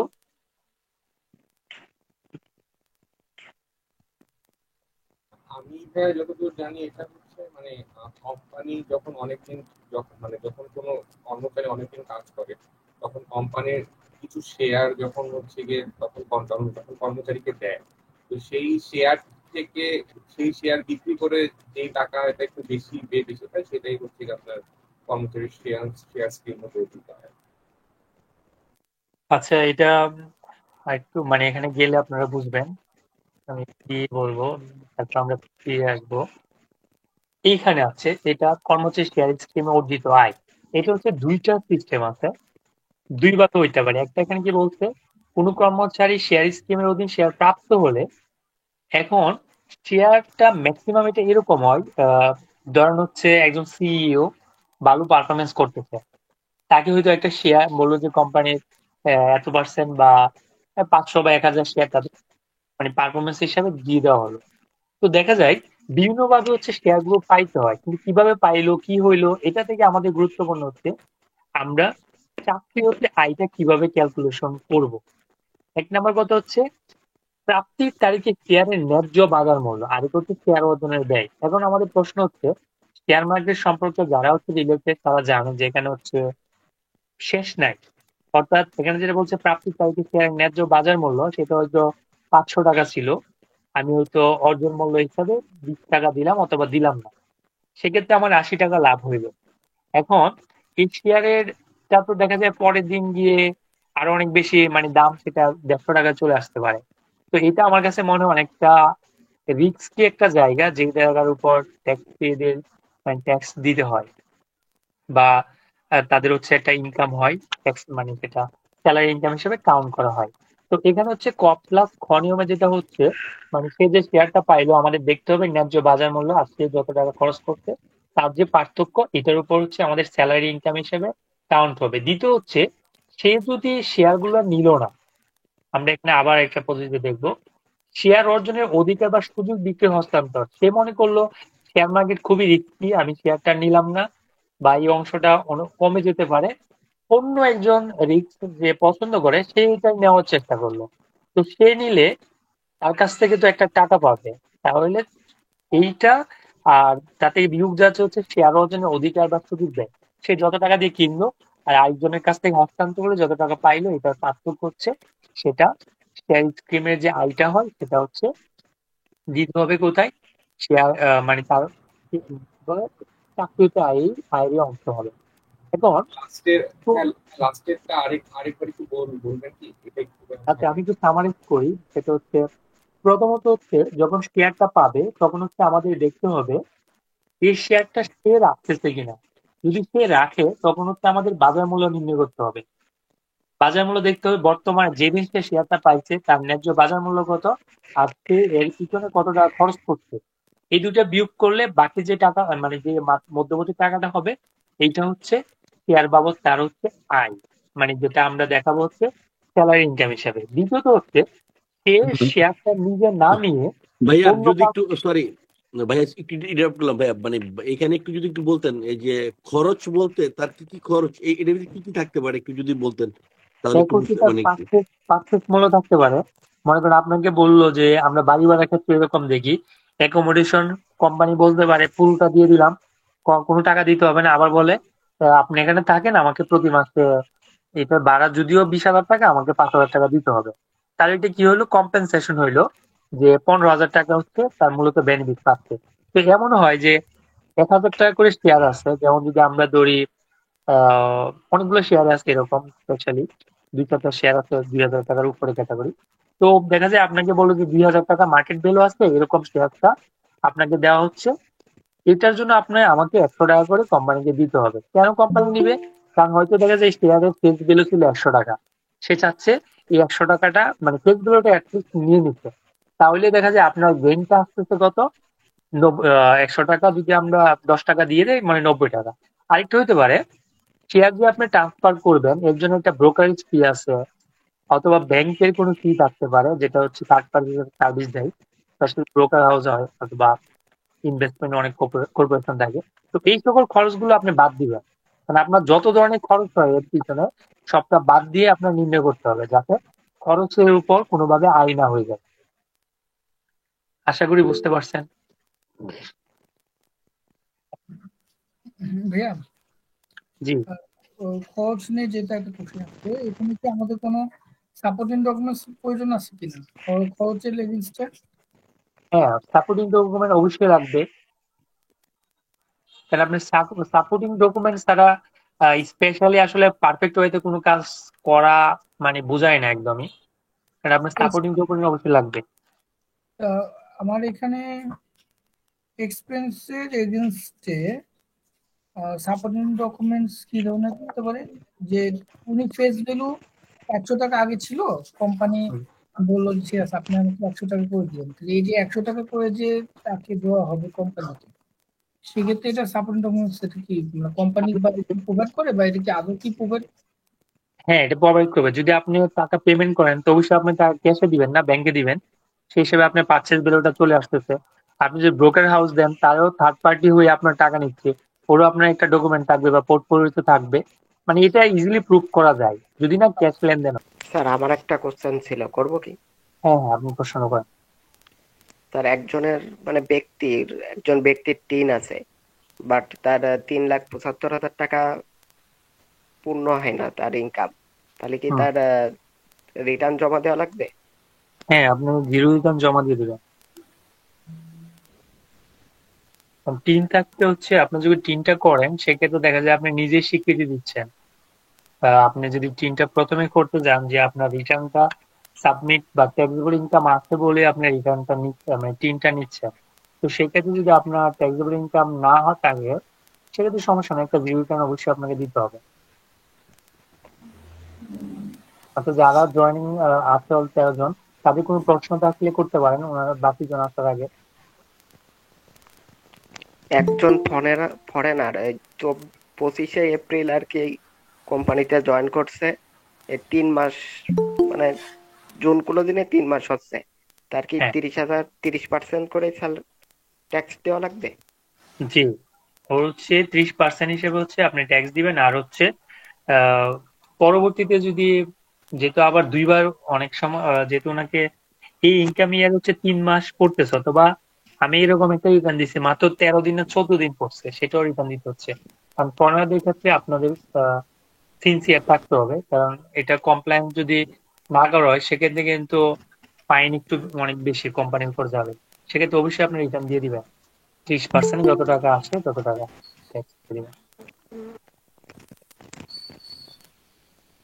আর একটা প্রবলেম ছিল, একজন ফরেনারের ট্যাক্স ক্যালকুলেশনের আগে একটু ভুল ছিল, যার কারণে ট্যাক্সটা কম কেটে তার স্যালারি পেড করা হয়ে গেছে, কিন্তু এখন ট্যাক্স ক্যালকুলেশন করে দেখা যায় তার মানে ট্যাক্সের পরিমাণটা বেশি আসে, তাহলে এক্ষেত্রে কি করা যায়?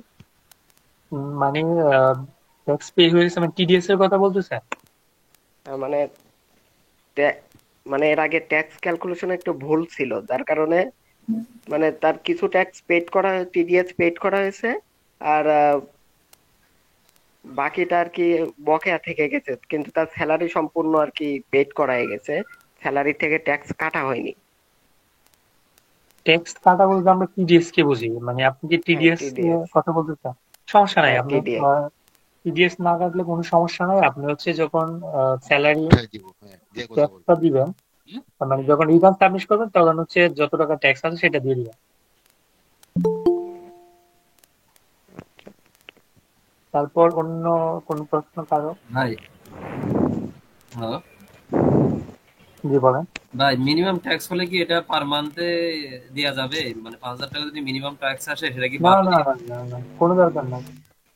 কারণ যার পাঁচশো মিনিমাম ট্যাক্স আসবে তাদের তো ইনকাম 6 লাখের উপরে যাচ্ছে না, তো সেই হিসেবে আপনি আর অ্যাডভান্স দেওয়ার তো কোনো প্রশ্ন আসছে না।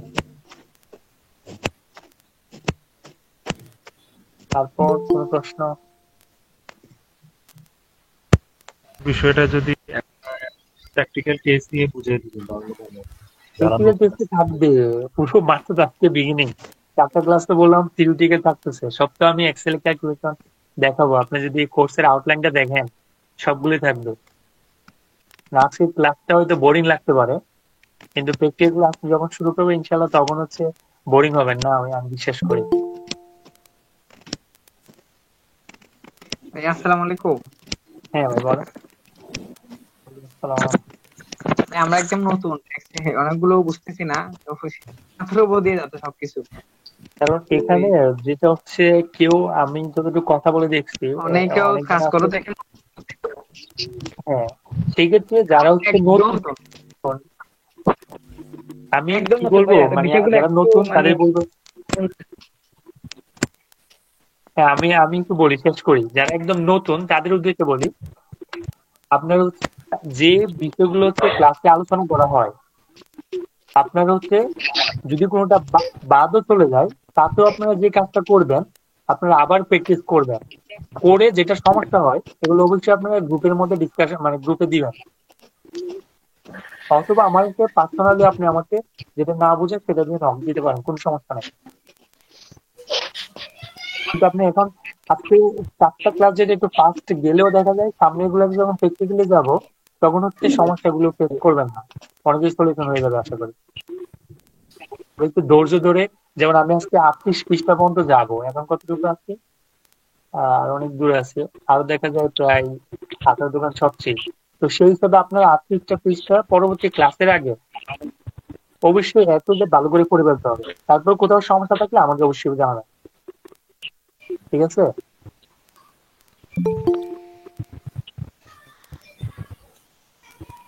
ওকে, তাহলে শুরু করি। আসলে স্যার কোশ্চেন ছিল যে আমাদের একটা ল্যান্ডের এগ্রিমেন্ট ছিল 19 সালে, বাট সেটা 19 সাল থেকে 23 সালের অডিট রিপোর্টে দেখানো হয়নি। 24-এর অডিট রিপোর্টে দেখানো হয়েছে, যার কারণে সেটার উপরে ট্যাক্স চার্জ করছে, যে আদার ইনকাম হিসেবে ট্যাক্স ডিডাক্টেবল, ট্যাক্স ফাইন হিসেবে দিতে বলছে। তা ওইটাই অ্যাকাউন্টে কিভাবে দেখাতে হবে?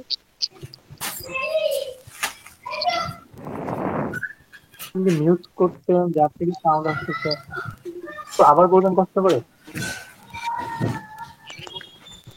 আমাদের কোম্পানিতে 19 সালে একটা ল্যান্ড এগ্রিমেন্ট করা ছিল, যেটা 19 সাল থেকে 23 সালের অডিট রিপোর্ট পর্যন্ত দেখানো হয়নি। কিন্তু 24 সালের অডিট রিপোর্টে ওই ল্যান্ডটা আর কি অ্যাসেট হিসেবে দেখানো হয়েছে, যার কারণে ট্যাক্স অফিস ওটার উপরে আদার ইনকাম হিসেবে ট্যাক্স ফাইন করছে। তো এটা অ্যাকাউন্টে কিভাবে দেখাতে পারে, এই ট্যাক্সটা কিভাবে দেখাবো? অ্যাকাউন্টে মানে আপনি অ্যাকাউন্টের ট্রিটমেন্টের কথা বলতেছেন? জি, অ্যাকাউন্ট ট্রিটমেন্টের কথা বলছি। অ্যাকাউন্টে তো এটা ট্যাক্সের এক্সপেন্স হিসাবেই থাকবে, কারণ যেগুলো ট্যাক্স পেমেন্ট করেন সেগুলো অবশ্যই ট্যাক্সের আলাদা হেডিংই থাকে ট্যাক্স এক্সপেন্স হিসাবে, ওখানেই দেখাতে হবে। বা অনেক কোম্পানি অনেকভাবে দেখায়, কিন্তু আমার কাছে ট্যাক্স এক্সপেন্স হিসেবে এটা দেখাতে হবে। মানে অফিস এন্ড অ্যাডমিনিস্ট্রেশনের ভিতরে ট্যাক্স এক্সপেন্স হিসেবে দেখিয়ে দেবো। হ্যাঁ, ওখানে একটা হেডিং থাকে ট্যাক্স, স্পেশালি ব্যাটের যেমন একটা কারেন্ট ব্যাট অ্যাকাউন্ট থাকে, সেরকম ট্যাক্সের একটা আলাদা একটা ট্যাক্স এক্সপেন্স থাকে, অ্যাডভান্স থাকে। যেহেতু এটা আপনার অলরেডি খরচ হয়ে গেছে, যদি পেমেন্ট করে থাকেন সেক্ষেত্রে দেখা যায় আপনার এটা এক্সপেন্স হিসেবে দেখান অ্যাডমিনিস্ট্রেটিভ খরচের মধ্যে। এটা এখনো পেমেন্ট হয়নি, তাহলে আপনি ইয়াতে রাখেন, তাহলে কি এটা কি পেবল হিসেবে দেখাতে পারবো? পেবল হিসেবে রাখেন, যখন পেমেন্ট করবেন তখন রিভার্স করে ফেলবেন আর কি, কারণ পেমেন্ট না করে তো আপনি। তবে আপনার এটা দুইটা আর কি, এক এক্সপেন্সও বাড়তেছে, আর এক আপনার লাইবিলিটিও বাড়তেছে, যেটা অ্যাকাউন্টে ট্রিটমেন্ট দুই জায়গায় যাবে। জি, বুঝতে পারছি। আচ্ছা, এখন আমরা আসি এটাতে, যেটা নিয়ে হ্যালো জি হ্যাঁ বলো, শুনতেছি। হ্যাঁ ভাইয়া, ওই যে ট্যাক্স এক্সপেন্স যে বিষয়টা, এটা আপনার একটা ভিডিওতে দেখলাম যে ওই যে প্রফিট এন্ড লস অ্যাকাউন্ট কিভাবে তৈরি করব আপনার ট্যাক্সের জন্য, ওখানে ট্যাক্স এক্সপেন্সটাকে আপনি না দেখাতে বলছিলেন, যে অপারেটিং এক্সপেন্সের নিচে যেগুলো আসবে ওটা তো প্রভিশনে চলে যাবে বলছিলেন আর কি। ওটা ওনারটা তো এখন তো হয় না, আমি তো যেটা বললাম এটা লাইবিলিটি, যখন উনি এক্সপেন্স দুটাতেই থাকবে। আচ্ছা, ওইটা নিয়ে সেটা অ্যাকাউন্টিং এর জন্য 3টা ক্লাস আছে, ওখানে এগুলো নিয়ে ডিটেইলস আলোচনা থাকবে ইনশাআল্লাহ। আমার যত সম্ভব অ্যাডভান্স পোরশন এখন না নিয়ে তখন দেখা দিলে ভালো হয় আর কি।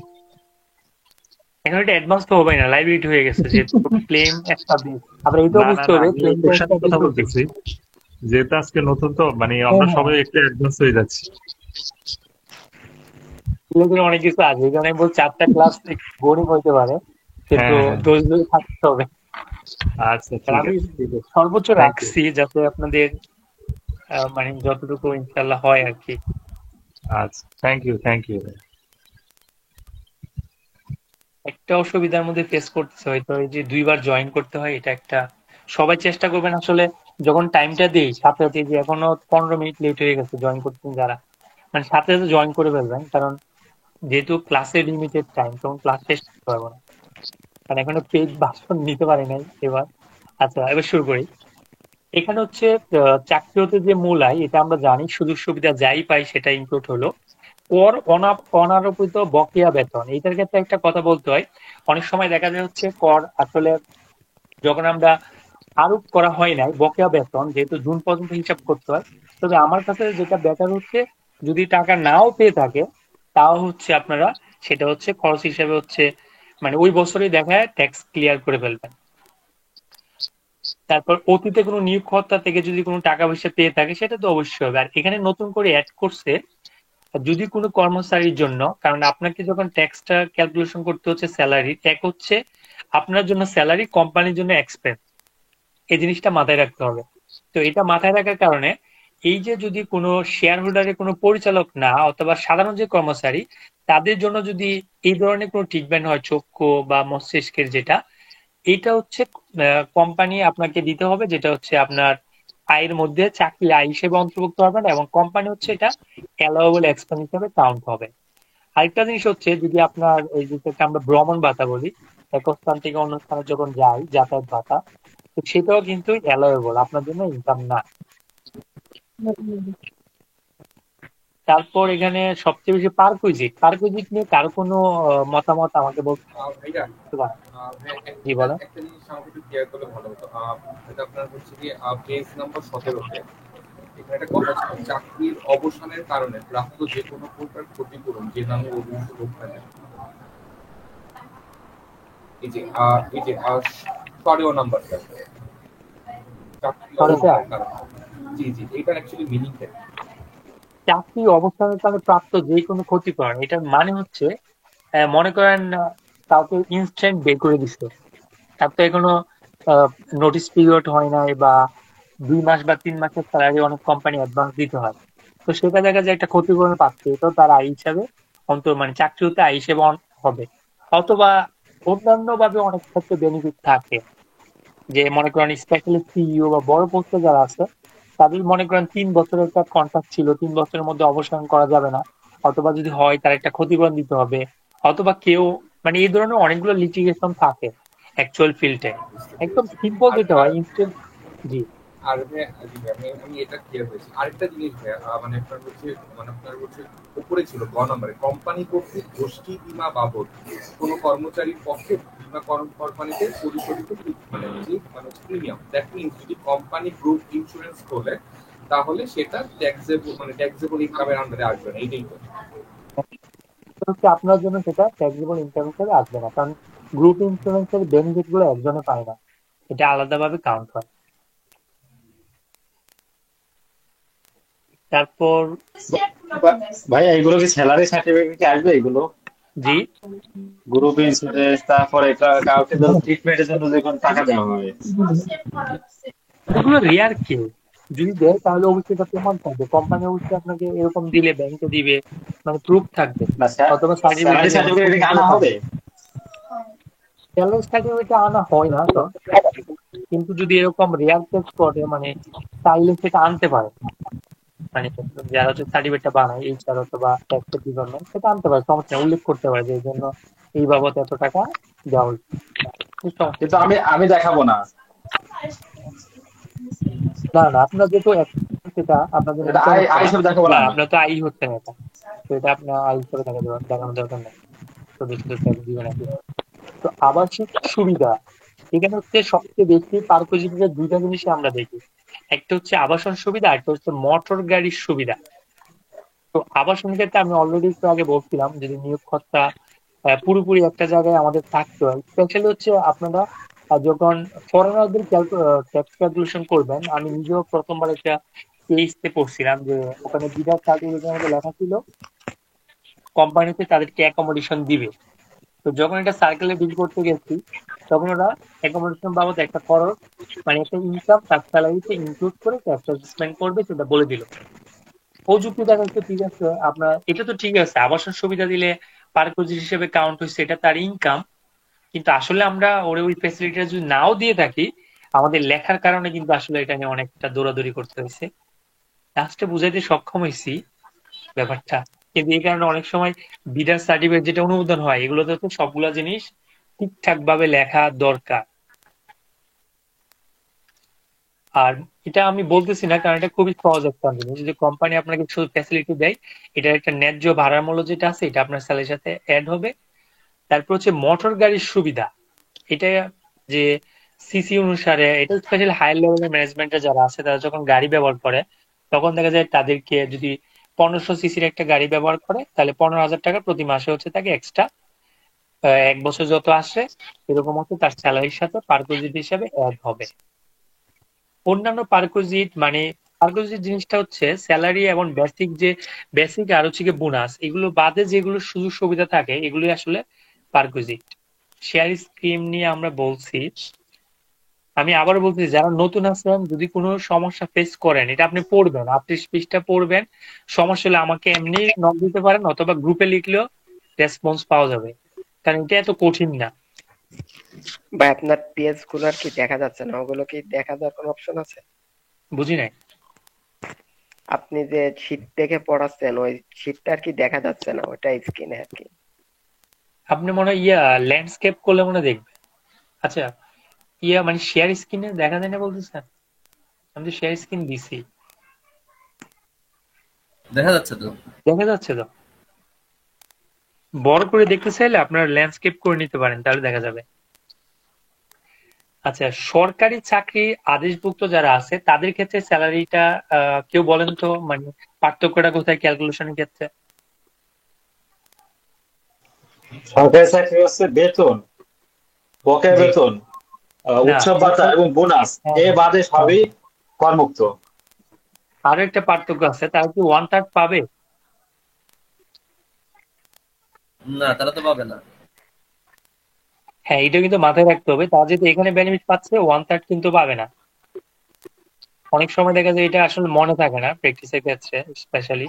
আমি নিজে আইসিএম এ যখন পরীক্ষা দিচ্ছি আমি এরকম একটা প্রবলেমে মানে আমি নিজেই ফেসে গেছিলাম। আচ্ছা, এটা নিয়ে হচ্ছে তারা কোন কোন জিনিসগুলো হচ্ছে অব্যাহতি পাবে, আপনারা একবার পড়লেই এটা পারবেন। অনেক কিছু আমার দরকার নাই, আমরা এখানে যেটা করব কোন কোন জিনিসের উপর ট্যাক্সেবল শুধু এটাই মাথায় রাখবো, আর বাকি যা আছে এগুলো চিন্তা করে লাভ নেই।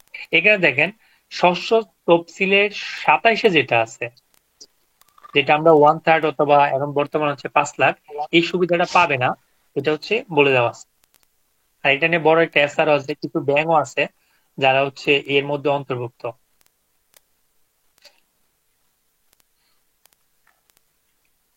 আমি আসলে উদাহরণে যাওয়ার চেষ্টা করতেছি। হ্যাঁ, তাহলে উদাহরণ হচ্ছে একের ক্ষেত্রে আমরা যদি দেখি, এখানে হচ্ছে প্রথম হচ্ছে ওরা সরকারি চাকরিজীবী যারা আছে তাদেরকে দিয়ে শুরু করছে, সচিবালয়ে কর্মরত সরকারি কর্মচারী, যার জন্য হচ্ছে চাকরির বেতন ও ভাতা দিয়ে আদেশ সেটা প্রযোজ্য। এখন ওনাদের হচ্ছে মাসিক মূল বেতন আছে, মাসিক চিকিৎসা আছে, উৎসব ভাতা আছে, বাংলা নববর্ষ আছে। তাহলে আমরা ট্যাক্সেবল হিসাবে কোন কোন জিনিস নিব? মাসিক মূল বেতন নিব, মাসিক আপনি চিকিৎসা ভাতা আপনি আপনি কি ক্লাস রেকর্ড উৎসব করবেন ভাতা, নাকি? উৎসব ভাতা নেব। ক্লাসটা রেকর্ড থাকবে? হ্যাঁ হ্যাঁ, ক্লাস রেকর্ড অলরেডি রেকর্ড হচ্ছে, এটা আমি একটু এডিট করেই মানে আপনারা দেখতে পাবেন, সমস্যা নাই। আপাতত মনোযোগ দেন, ক্লাস পাবেন ইনশাআল্লাহ। আচ্ছা, তাহলে মাসিক চিকিৎসা ভাতা কি পাবে? এটা কি ওরা পাবে, মানে ট্যাক্সেবল হবে? পাবে না। তাহলে এখানে ট্যাক্সেবল কি আসবে? ট্যাক্সেবল হবে না। মাসিক মূল বেতন, আর কোনটা আসবে? উৎসব ভাতা। উৎসব ভাতা আসবে। হ্যাঁ, এই দুইটা। তাহলে দেখা যায় এইখানে হচ্ছে যেটা ওরা মানে রিবেটের যে ব্যাপার আসতেছে এটা কিন্তু সবার জন্য সমান। প্রতি মাসে যেটা অন্যান্য যারা পাবে, সরকারি চাকরিজীবী হোক বেসরকারি হোক, সবাই কিন্তু এই জিনিসটা পাবে। তো আমরা যদি এই ম্যাথের সলিউশনটা একটু দেখি, যেমন মূল বেতন, মোট আয় পরিগণনা করতে গেলে দেখা যায় মূল বেতন আসছে 12 দিয়ে গুণ হয়েছে। তারপর হচ্ছে উৎসব ভাতা যেটা আছে এটা 2 বার এটা হয়েছে। তারপর চিকিৎসা আর নববর্ষ এই দুইটা হচ্ছে করমুক্ত, তাহলে বাকিটা হচ্ছে তার ট্যাক্সেবল ইনকাম। এখন আমরা জানি এবার যেটা 3.5 লাখ যেটা ছিল এটা শূন্য, তারপর এটা হচ্ছে 5% 1 লাখের জন্য, আর রেস্ট অ্যামাউন্ট এখানে আসতেছে। তাহলে মোটামুটি ওনার ট্যাক্স আসতেছে হচ্ছে 39,100। এখন ভবিষ্যৎ তহবিলের চাঁদা, কল্যাণ তহবিলের চাঁদা, মানে যেটাকে আমরা রেয়াত গণনা করতে চাই, ডিপোজিট পেনশন স্কিমে চাঁদা, এটা সম্পর্কে আমাকে যেটা বলবেন। ডিপোজিট পেনশন স্কিম যেটাকে আমরা ডিপিএস বলি, এটার লিমিট কত? 1,20,000 টাকা। 1,20,000। এখন যদি আমি 5 লাখ টাকা করি তাহলে আমার কি সুবিধা হবে না অসুবিধা হবে? 1,20,000 পাবো। তো বাকিটা আমার কোনোভাবে পাওয়া যাবে না। আর গোষ্ঠী বিমা কি আমি পুরোটা পাবো?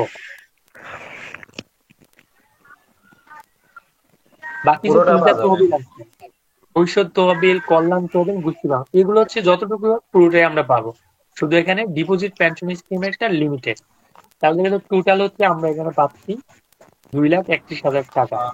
এখন যদি আমরা ভাইয়া একটা জিনিস ভাইয়া, জি গোষ্ঠী বীমা তহবিলটা আমাদের ট্যাক্সেবল ইনকামে আসতেছে না, বাট কোম্পানি যে টাকাটা প্রিমিয়াম দিচ্ছে বা আমার হয়ে যে টাকা প্রিমিয়াম দিচ্ছে সেটা আবার আমি কি হচ্ছে যে রিবেট পাবো, রাইট? হ্যাঁ, এটা সুবিধা হচ্ছে মানে কোম্পানি চাচ্ছে এমপ্লয়ীদের, মানে আইনটা এরকম করে হচ্ছে যে এমপ্লয়ীরা একটা বেনিফিট পাক, কারণ এই টাকাটা তো এখনো কেউ নেয় নাই, এটা কোথাও ইনভেস্টমেন্ট হচ্ছে, সেই হিসাবে ব্যাংকে থাকতেছে অথবা কোনো একটা সোর্সে থাকতেছে। এই কারণে এটা হচ্ছে মানে এটাকে একটা রিবেটের আওতায় নিয়ে আসছে। আবার দেখেন এখানে ভবিষ্যৎ তহবিলের অর্জিত সুদও কিন্তু করমুক্ত রাখা হচ্ছে। এরকম কিছু একটা রিবেটটা মানে হচ্ছে কি, যে এমন কিছু জায়গা রাখছে যেখানে ইনভেস্টমেন্ট করলে একটা ছাড় দেওয়ার সুযোগ আছে। কারণ এটা কিন্তু টাকা ব্যাংকিং এ আছে, অথবা টাকা হচ্ছে ইকোনমি থেকে বের হয় নাই, কনজাম্পশনে যায় নাই, ওইগুলোর জন্য আসলে রিবেটটা দেওয়া হয়। তারপরে এখানে হচ্ছে আমাদের 3টা কন্ডিশন আছে রিবেটের। 3% কিসের উপর? মোট যে ইনকাম করছে, মানে নেট ট্যাক্সেবল ইনকামের উপর হচ্ছে 3%, অথবা 15% হচ্ছে ইনভেস্টমেন্টের উপর, অথবা 10 লাখ। এই 3টা থেকে সবচেয়ে কম এটা হচ্ছে রিবেট পাওয়া যাবে। তো এখানে আসলটা হচ্ছে ডিফিকাল্টি হচ্ছে কতে, কর অব্যাহতিপ্রাপ্ত আয়, হ্রাসকৃত কর হার প্রযোজ্য এরূপ আয়, এবং অংশীদারি ফার্ম বা ব্যক্তিজঙ্গ হইতে প্রাপ্ত শেয়ার আয় এবং চূড়ান্ত কর দায় প্রযোজ্য এরূপ আয় বাদ দিতে হবে। এই জিনিসটা যতটা সহজ, এটা কিন্তু আন্ডারস্ট্যান্ডিং করাটা একটু কঠিন, কারণ কোম্পানির ক্ষেত্রে একটু ডিফারেন্ট হয়ে গেছে। তাহলে আমরা হচ্ছে এখানে এটা খেয়াল রাখতে হবে, যদি 3% হচ্ছে একদম কম যেতে হবে, অব্যাহতিপ্রাপ্ত যতগুলো আছে সবগুলো থেকে বাদ দিয়ে 3% নিতে হবে। তারপর কোন আয় বর্ষে ষষ্ঠ তফসিলে অংশ 3 অনুসারে করদাতা মোট বিনিয়োগ ব্যয়ের পরিমাণ। তো এটা তো আমরা যদি আমরা একটু সামারি করি, যে এই ইনকামটা যেটা আমরা এখানে দেখলাম ট্যাক্স ক্যালকুলেশন গুলা, কেউ কিন্তু সামারি করে বলতে পারবেন স্টেপ বাই স্টেপ? এমন বলতে হবে না।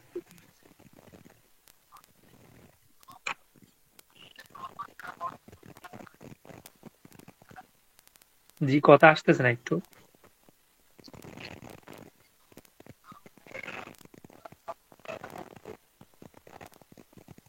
অন্য একজন মনে হচ্ছে কথা আসতে, অন্য একজন আমাকে একটু সামারিটা বলেন, এটা স্টেপ বাই স্টেপ কিরকম হবে ক্যালকুলেশনটা?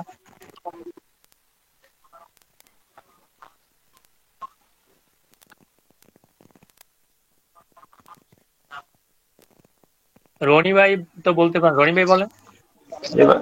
হ্যাঁ, প্রথমে আমাদের সরকারি কর্মচারী যেহেতু আমাদের মোট আয় নির্ণয় করতে হবে, আমার মতো বাদ যদি আমাদের টোটাল মোট আয় নির্ণয় করতে হবে। তারপর হচ্ছে ওইখান থেকে আমাদের কর দায় বের করার জন্য আমাদের বিনিয়োগের রেয়াত বাদ দিতে হবে। তারপর বিনিয়োগের রেয়াত বাদ দেওয়ার পরে যেটা থাকে আছে প্রদেয় কর দায়, এখানে এইটুকুই আছে। হ্যাঁ, তাহলে এখানে হচ্ছে তার 15,370 টাকা হচ্ছে কর দায় দিতে হবে। এখন ধরেন এই ইনকামটা যদি সরকারি, উনি যদি আরো একটা কিছু হইতো, সরকারি একাডেমিতে যেমন লেকচার দিছে বলছে, বক্তৃতা দিছে, এখন এইগুলা কি উনি মাপ পাবে? আদার্স ইনকাম গুলো, যেমন এখানে লেকচার বাবা 20,000 টাকা পাইছে, সবাই অংশগ্রহণ করে 20,000 টাকা পাইছে, বিদেশে ভ্রমণ হতে 2,50,000 টাকা পাইছে, এগুলো কি এগুলো করমুক্ত না, করমুক্ত হবে না। তাহলে তো কি হবে, ওই আয়ের সাথে যোগ হয়ে তাকে ট্যাক্স দিতে হবে, ট্যাক্সেবল ইনকাম হয়ে যাবে, তাই তো?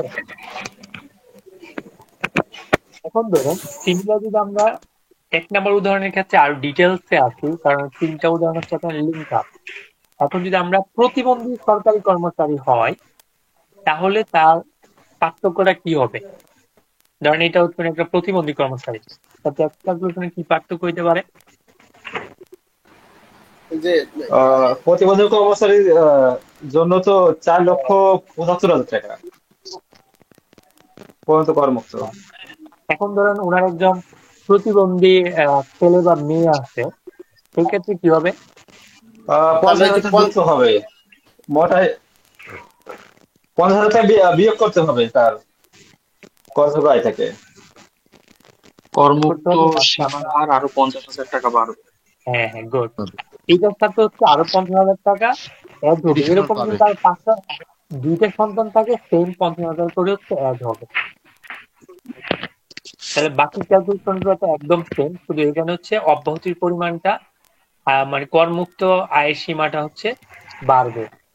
তাহলে এটা দেখেন, এটা কিন্তু একটা পূর্ণাঙ্গ একটা ম্যাথ, 3টা ম্যাথের কম্বিনেশনে, যেটা যদি আপনি ভালো করে বুঝেন। ব্যক্তির ক্ষেত্রে আমার কাছে মনে হয় সরকারি যারা চাকরিজীবী এবং এদের কিন্তু খুব ভালো একটা কনসেপ্ট আপনার হয়ে যাবে। তাই আয়কর নির্দেশিকাটা অনেক গুরুত্বপূর্ণ ব্যক্তি কর। এখন হচ্ছে এখানে এবারও যেটা 2025-26 অ্যাসেসমেন্ট ইয়ার, এখানে কিন্তু এখনো ন্যূনতম কর 5,000, 4,000, 3,000 আসছে। এখন বলেন তো ন্যূনতম করের পরিবর্তনটা কোন ইয়ার থেকে কার্যকর হবে? অ্যাসেসমেন্ট 26-27 থেকে। ইনকাম ইয়ার 25-26। 26,000 থেকে কার্যকর হবে। ওখানে কি হবে, এটা পার্থক্যটা কি হবে এর থেকে? সবাই 5,000, সবার জন্য 5,000 টাকা, যারা নতুন তাদের জন্য 1,000 টাকা। তাহলে এবার হচ্ছে আমরা আগে যেহেতু এবার 2 বছর ধরে একটা রেট দিয়ে ক্যালকুলেশন হয়, সেক্ষেত্রে এখন হচ্ছে আমরা 5,000 যারা হচ্ছে সিটি কর্পোরেশনের মধ্যে ঢাকা চট্টগ্রামের, বাকি সিটি কর্পোরেশন 4,000, আর অন্যান্য জায়গায় হচ্ছে 3,000 টাকা ন্যূনতম কর দিতে হবে। এখন এখানে কিন্তু যেটা তফসিল অনুসারে কিভাবে বসাইতে হবে সেটা দিচ্ছে, সেটা নিয়ে আমরা বলতেছি না। আচ্ছা, এই উদাহরণটা নিয়ে কারো কোনো সমস্যা থাকলে আমাকে একটু বলেন। ভাইয়া বেসরকারি চাকরিজীবী পিএফ থেকে যদি কোনো পায়, সুদ পায়, সেক্ষেত্রে রিটার্নে কি দেখাতে পারবে? কোনটা কোনটা একটু আবার একটু। বেসরকারি চাকরি পিএফ থেকে যদি কোনো সুদ পায়, লোন, সেক্ষেত্রে রিটার্নে কিভাবে দেখাবে? রিটার্নে দায় হিসেবে দেখাবে। সেক্ষেত্রে তো হয়তো করমুক্ত থাকবে না যদি আয় হিসেবে দেখায়। আয় না, লোন তো আয় হবে কেন? লোন তো লাভ দিতে হবে। সেটা আয় হয়, করমুক্ত থাকবে না তো। এটা আপনি যদি ধরেন লোন যদি হয়, লোন হলে তো আয়ের ক্ষেত্রে যাবেই না, এটা তো আলাদা লাইবিলিটি হবে। যদি একটা পিএফ এর স্টেটমেন্ট পাইলো, পিএফ থেকে সে সুদ পাইলো, ও সুদ হলে তো তার জন্য সেটা হবে, সেটা তো তার আয়। সেক্ষেত্রে আমার ওখানে লেখা যে করমুক্ত। হ্যাঁ, কিন্তু তার ওই ইয়াটা মানে যদি ওটা কি দেখানো লাগবে না দেখানো লাগবে? দেখাবেন, অবশ্যই দেখাবেন। দেখাবেন না কেন? দেখাইলে তো ওই যে আদার্সে দেখাইয়া কি হয়ে যায়, এক্সামিনেশন পার্টে দেখাবেন। ইনকামে আদার্সে দেখালে তো এটা ইনকাম হয়ে যাবে। বেসরকারি তো এক্সামিনেশন পার্ট নাই। করমুক্ত যেগুলো এক্সামিনেশন করা মাসে আপনি ইয়াতে দেখাতে পারেন, IPTN তে ওখানে তো এক্সামিনেশন আছে। অথবা ইনকামের আনতে হবে, ইনকামের মধ্যে তো আছে ইয়াতে। ইনকামটা দেখালে ওই সামনে ওখানে দেখাবো। বেসরকারি ক্ষেত্রে তো নাই ভাইয়া।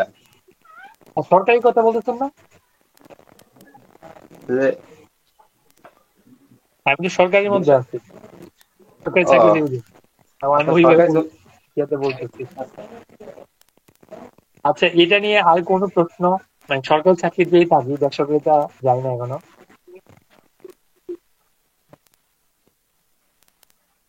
আচ্ছা, তার যদি কোনো প্রশ্ন না থাকে সেক্ষেত্রে হচ্ছে আমরা যাব ভাড়া হতে হয়। এটা বারবারই পরিবর্তন করে, এবারও পরিবর্তন হয়। ক্যালকুলেশনটা বারবার মানে পরিবর্তন হতেই যাচ্ছে। তো আমার কাছে যেটা মনে হয়, ভারতে আয়ের ক্ষেত্রে এটা ডিফারেন্সটা জানা দরকার, যে এখানে ফুড স্টেল অথবা হোটেল বা মোটর রিসোর্ট ক্ষেত্র ব্যতীত অন্য কোনো সম্পত্তি, তাহলে এরা আসলে কিভাবে ক্যালকুলেশন হবে? রিসোর্টের আয় ক্ষেত্রে মানে যে টাকাগুলো পায়, এটা কি ভাড়া হিসেবে যদি না হয়, তাহলে কি কোন হেডে যাবে? ব্যবসাগত আয়। তাহলে এটা ব্যবসা হবে, শিওর? হ্যাঁ, কনফার্ম। এটা এখন সেপারেট করছে বা এটা ভালো করছে। আর বাকি যেগুলো আছে এই তিনটা ছাড়া, তিনটা বা চারটা, বাকিগুলো হচ্ছে সবগুলো হচ্ছে রেন্ট হিসাবে যাবে। এমন ধরুন কোথাও একটা পতিত জমি ছিল, এটা কোনোভাবে ভাড়া দিচ্ছে, গ্যারেজ করলো, মানে যত ধরনের ভাড়া আছে সবগুলা ভাড়া হচ্ছে এখানে ইনক্লুড হবেই। এখন দেখেন এখানে আবার একটা বলছে সম্পত্তি অর্থ গৃহ সম্পত্তি, জমি, আসবাবপত্র, টিকটাক, কারখানা, এই সবগুলো জিনিসও কিন্তু এর মধ্যেই থাকবে। মানে একটা গড় যদি ভাড়া দেয়, গড়ের আসবাবপত্র কিন্তু গড়ের অবিচ্ছেদ্য, মানে এটা ওই গড়ের একটা পার্ট হয়ে ওখানে ভাড়া হিসাবে হবে। তো ভাড়া হিসেবে আমরা মানে মূল ভাড়া কি এটা আমরা হচ্ছে জানি, কিন্তু আসল জায়গাটা হচ্ছে এখানে। এটা ট্যাক্স ক্যালকুলেশনটা কিভাবে করবে? তো ভাড়ার ক্ষেত্রে বলছে ক প্লাস গ প্লাস ঘ মাইনাস হচ্ছে উ, এই যে জিনিসটা মোট ভাড়া যত আছে কত হচ্ছে মোট ভাড়া। এখন গৃহ সম্পত্তির বার্ষিক মূল্য সম্পর্কে কারো কোনো আইডিয়া আছে? পৌর কর্তৃক নির্ধারিত মূল্য, পৌরসভা, সিটি কর্পোরেশন। এর থেকে বেশি যদি আমি ভাড়া দিই তাহলে? ও, এর থেকে বেশি যেটা পৌরসভা কর্তৃক নির্ধারিত মূল্য এবং যেটা প্রাপ্য, যেটা বেশি সেটা আছে আমাদের বার্ষিক মূল্য। তার মানে হচ্ছে যেটা আমাদের হচ্ছে বেশি সেটা হচ্ছে আমাদের নিতে হবে। তারপর হচ্ছে এখানে যেটা আমরা প্রথম হচ্ছে আমাদের বার্ষিক ভাড়াটা নির্ধারণ করতে হবে, কোনটা ধরবো, আমি অ্যাকচুয়ালি ভাড়া কত পাচ্ছি, পৌর কর কত দিচ্ছে। কিন্তু ভাড়ার ক্ষেত্রে আরেকটা কমপ্লায়েন্স আছে, সেটা কি কমপ্লায়েন্সটা জানেন? টাকা কি ক্যাশ নিতে পারবো? বাড়ি ভাড়ার টাকা কি ক্যাশ নিতে পারবে বাড়িওয়ালা? 25,000 টাকা উপরে যদি কোনো ভাড়া পায় তাহলে ক্যাশ নিতে পারবে না, ব্যাংক স্টেটমেন্ট নিতে হবে। 25,000 নিচে হলে নিতে পারবে। হ্যাঁ, কিন্তু এটা রিয়েলে দেখা যায় এই কমপ্লেন্সটা তেমন কেউ মানেই না বলা যায়, কারণ টাকা অনেকটা নগদই নেয়, ওইরকম ক্যাশে নেয় না। তারপর গত যেটা আছে 25,000 টাকা ব্যাংকিং চ্যানেল হবে না 50,000, কোনটা রাইট? 25-50 এরকম বর্তমানে নাই, 25 ছিল এটা অর্ডিন্যান্সে। বর্তমানে যেটা হচ্ছে পুরো টাকাটাই আসলে ব্যাংকে নেওয়া দরকার। আমরা যেটা করি টাকাটা হচ্ছে ব্যাংকে নিয়ে পরে আবার অথবা মানে অনেকের থেকে ক্যাশ তুলে ক্যাশ টাকাটা ডিপোজিট করে ফেলা, করে আবার তুলে ফেলা, যাতে ভাড়ার অ্যামাউন্টটা ঠিক থাকে। এই কমপ্লেন্সটা অনেকে করি, আমার স্পেশালি এই জিনিসটা করা হয়। ক্যাশ নিক বা যেটাই নিক হচ্ছে আবার কি এটার জন্য কিন্তু আবার প্রুফ করার জন্য আবার 25,000 উঠে গেছে কি? এটা এখন স্পেসিফিক টেস্ট লাইন ওইরকম নাই। আপনি যদি টেস্ট লাইন গুলো দেখেন যে 50,000 না 25,000 এরকম কিছু নাই, মানে পুরোটা হচ্ছে আপনাকে হচ্ছে ব্যাংকে নিতে হবে। এই 25,000 টাকা কি মানে ভাড়াটিয়া থেকে ব্যাংকে নিতে হবে নাকি ক্যাশ তুলে ব্যাংকে জমা দিবে? এটা ওদের আগে ছিল যে 25,000 মধ্য হইলে এটা দিতে হইতো না, কিন্তু বর্তমানে পুরোটাই নিতে হবে, ব্যাংকে দেওয়ার ব্যাপার যাই পায়।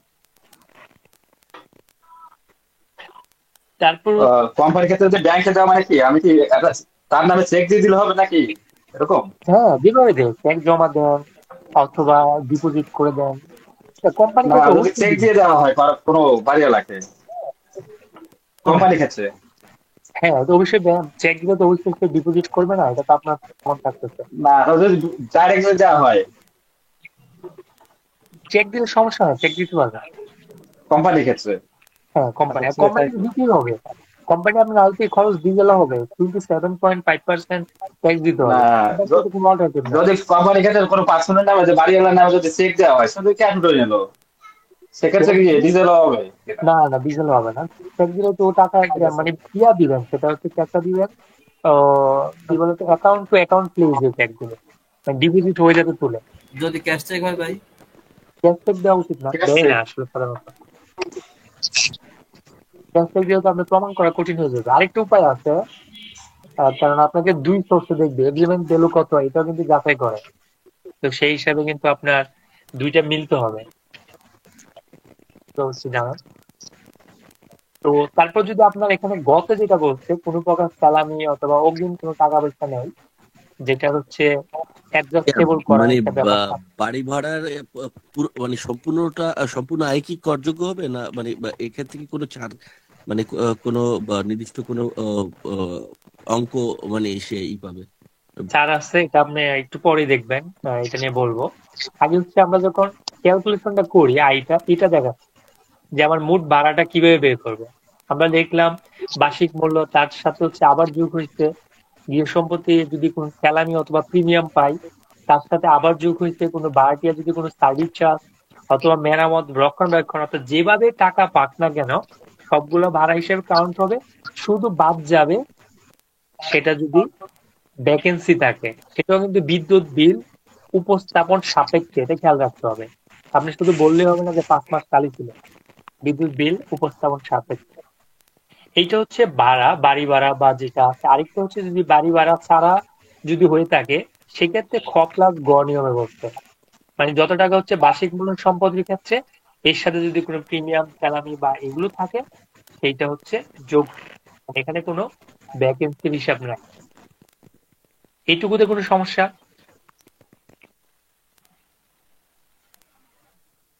এবার যদি আমরা আসি যে ভাড়ার ক্ষেত্রে অনুমোদনযোগ্য বিষয় কোন কোন জিনিসগুলো হচ্ছে আপনি বাদ দিতে পারবেন। জি বলেন। আচ্ছা, যদি প্রশ্ন না থাকে আমরা একটু শেষ করি। সেটা হচ্ছে প্রথম হচ্ছে আমরা সবচেয়ে গুরুত্বপূর্ণ যেটা হচ্ছে বাড়ির এগেনস্টে যদি কোনো লোন থাকে লোনের ইন্টারেস্ট, এটা কিন্তু আপনাকে খুব খেয়াল রাখতে হবে। আবার যদি কোনো বীমার প্রিমিয়াম থাকে, এটা অবশ্যই ইজি, বীমা প্রিমিয়াম যদি থাকে এটা আপনি ফাইন্ড আউট করতে পারবেন। লোনের ক্ষেত্রে একটু ব্যাপার আছে। তারপর এখানে কিন্তু যেটা আছে গৃহ সম্পত্তি অর্জনের কোনোভাবে যদি আপনি সুদের ব্যাপার আসতেছে, সেটা কিন্তু আপনি অ্যালাউয়েবল থাকছেন, যেহেতু এটা ব্যাংকের ডকুমেন্ট থাকবে। তারপর যে অন্যান্য কোনো বার্ষিক চার্জ বা মূলধনী চার্জ হয়, এখানে 2টা জিনিস, একটা হচ্ছে রক্ষণাবেক্ষণ বাবদ, আরেকটা হচ্ছে ডিরেক্টলি যেটা দরকার, এই 2টা কস্ট কাউন্ট হচ্ছে। আবার এখানে গৃহ সম্পত্তি অর্জন, নির্মাণ, মেরামতের ক্ষেত্রে হচ্ছে যেটা সুদ, যেটা এটা আমি বলতেছিলাম, যদি কোনো সুদ নেয় সেটা হচ্ছে 3 আয় বছরের মধ্যে সমান কিস্তিতে হচ্ছে শেষ করে ফেলতে হবে। আপনি মনে করেন শুরুতে বিল্ডিং করার জন্য লোন নিচ্ছে, এর ইন্টারেস্ট আসছে, সেটা আপনি যখন ভাড়া দেওয়া শুরু হয়ে গেছে তখন 3 আর্থিক বছরে শেষ করে ফেলতে হবে। যদি না শেষ করতে পারে তখন কিন্তু এটা ডিজালা হয়ে যাবে। এখন আসি সবচেয়ে বেশি ব্যবহার হয় এখানে হচ্ছে নাম্বারটা, সেটা হচ্ছে বাণিজ্যিক উদ্দেশ্যে ব্যবহৃত গৃহ সম্পত্তি যদি ভাড়া সংগ্রহ হয়, এটা খেয়াল রাখতে হবে যে ব্যক্তি ভাড়া কালেক্ট করে তার খরচ, পানির খরচ, বিদ্যুতের খরচ, গ্যাস, সার্ভিস চার্জ, এরকম সবগুলা খরচ মিলে হচ্ছে ব্যক্তিকে ভাড়া দিলে 25% আর কোম্পানিকে ভাড়া দিলে 30% হচ্ছে অ্যালাউয়েবল। তার মানে আপনি পাচ্ছেন যে 30 অথবা 25, তার সাথে উপরের কিন্তু এগুলো কিন্তু অ্যালাউয়েবল, ক থেকে শুরু করে ঘ পর্যন্ত কিন্তু অ্যালাউয়েবল। তার মানে এখানে বাড়ি ভাড়া ক্ষেত্রে অনেক বেশি ছাড় দেওয়া আছে। গৃহ সম্পত্তি আংশিক ভাড়া প্রদানের ক্ষেত্রে আংশিক ভাড়ার বিপরীতে আনুপাতিক হারে খরচ অ্যালাউয়েবল হবে। তারপর হচ্ছে অন্যান্য যদি আয় বস্তু অংশ বিশেষ কোনো ভাড়া প্রদান করা হয়, অর্থাৎ কথা হচ্ছে যতটুকু আপনি ভাড়া দিচ্ছেন সেটা আগে ফাইন্ড আউট করবেন কত টাকা ভাড়া হচ্ছে। আচ্ছা, এটা নিয়ে কোনো এই যাবৎ কোনো প্রশ্ন থাকলে করতে পারেন।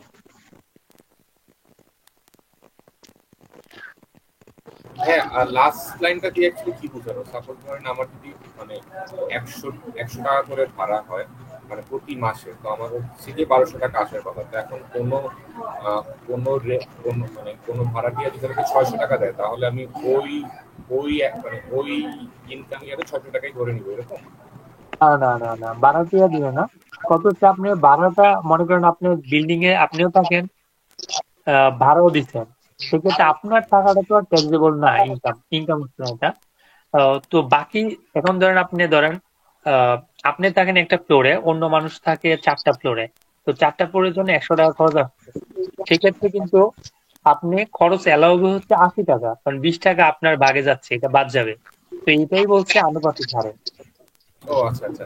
আর ভাই, আর আর ভাই যদি এরকম হয় যে আমার হচ্ছে গিয়ে মাসে 1200 টাকা আসার কথা ছিল, বাট আমাকে ভাড়াটিয়া দিচ্ছে 600 টাকা, আমি তো আলটিমেটলি তাহলে হচ্ছে কি মানে আমার টোটাল আমার ইনকাম হচ্ছে কি 1200 টাকায় ধরবে, এটাই তো পাই বা না পাই এরকম কিছু কি আছে?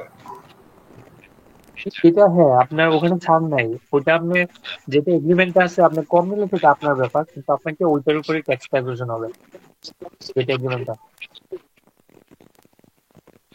এখন ধরেন আমরা 4 নম্বর যে উদাহরণটা আছে মিউট করে ফেলেন যাদের হচ্ছে সাউন্ড আসতেছে। এখানে রয়েছে যে ধরা যাক ঢাকার বনানী এলাকায় এটা যদি আমরা একটু বলি, তিনতলা দুইতলা ও তিনতলা তিনি হচ্ছে আবাসিকের জন্য ভাড়া দিচ্ছেন, প্রতি মাসে হচ্ছে মাসিক 60,000 টাকা। অগ্রিম সেটাকে সমন্বয় করেন ভাড়াটিয়ার থেকে, সেটা হচ্ছে 7 লাখ টাকা। এরই মধ্যে দেখা যায় হচ্ছে 2,40,000 যে টাকাটা আছে সারা বছর সমন্বয় করছে, তিনি ভাড়ার সাথে আবার পৌর কর দিচ্ছেন, খাজনা দিচ্ছেন, ব্যাংক ঋণের সুদ আছে, সবগুলো কিন্তু সেখানে আছে। তাহলে আমাদের ভাড়ার ক্ষেত্রে প্রথম হচ্ছে ভাড়া মূল্য যে 60,000 টাকা। ভাইয়া যারা মিউট না করতে হবে একটু মিউট করে বলেন, আসলে ক্লাসের সময় এত দ্রুত চলে যায় যে আবার 1 ঘন্টা চলে যাচ্ছে, মানে শেষও করতে পারতেছে না টার্গেট দিতে। তাই সবাই একটু মিউট করে। এখানে হচ্ছে তাহলে আমরা মাসিক ভাড়া যেটা আছে সেটা হচ্ছে আমরা এখানে দেখেন 2 দিয়ে গুণ দিচ্ছে। কেন? কারণ হচ্ছে যেটা সপরিবারে বাস করে এটা কিন্তু আর আসবে না, যেটা ভাড়া দিচ্ছে সেটাই কিন্তু আসবে। তো সেটাতে দেখা যায় 1 বছরের জন্য আসতেছে মিউট। ভাই মিউট করা নাই, অনেকে অন করা মাইক্রোফোন। নিচ থেকে যদি এটা না করে কঠিন হয়ে যায়।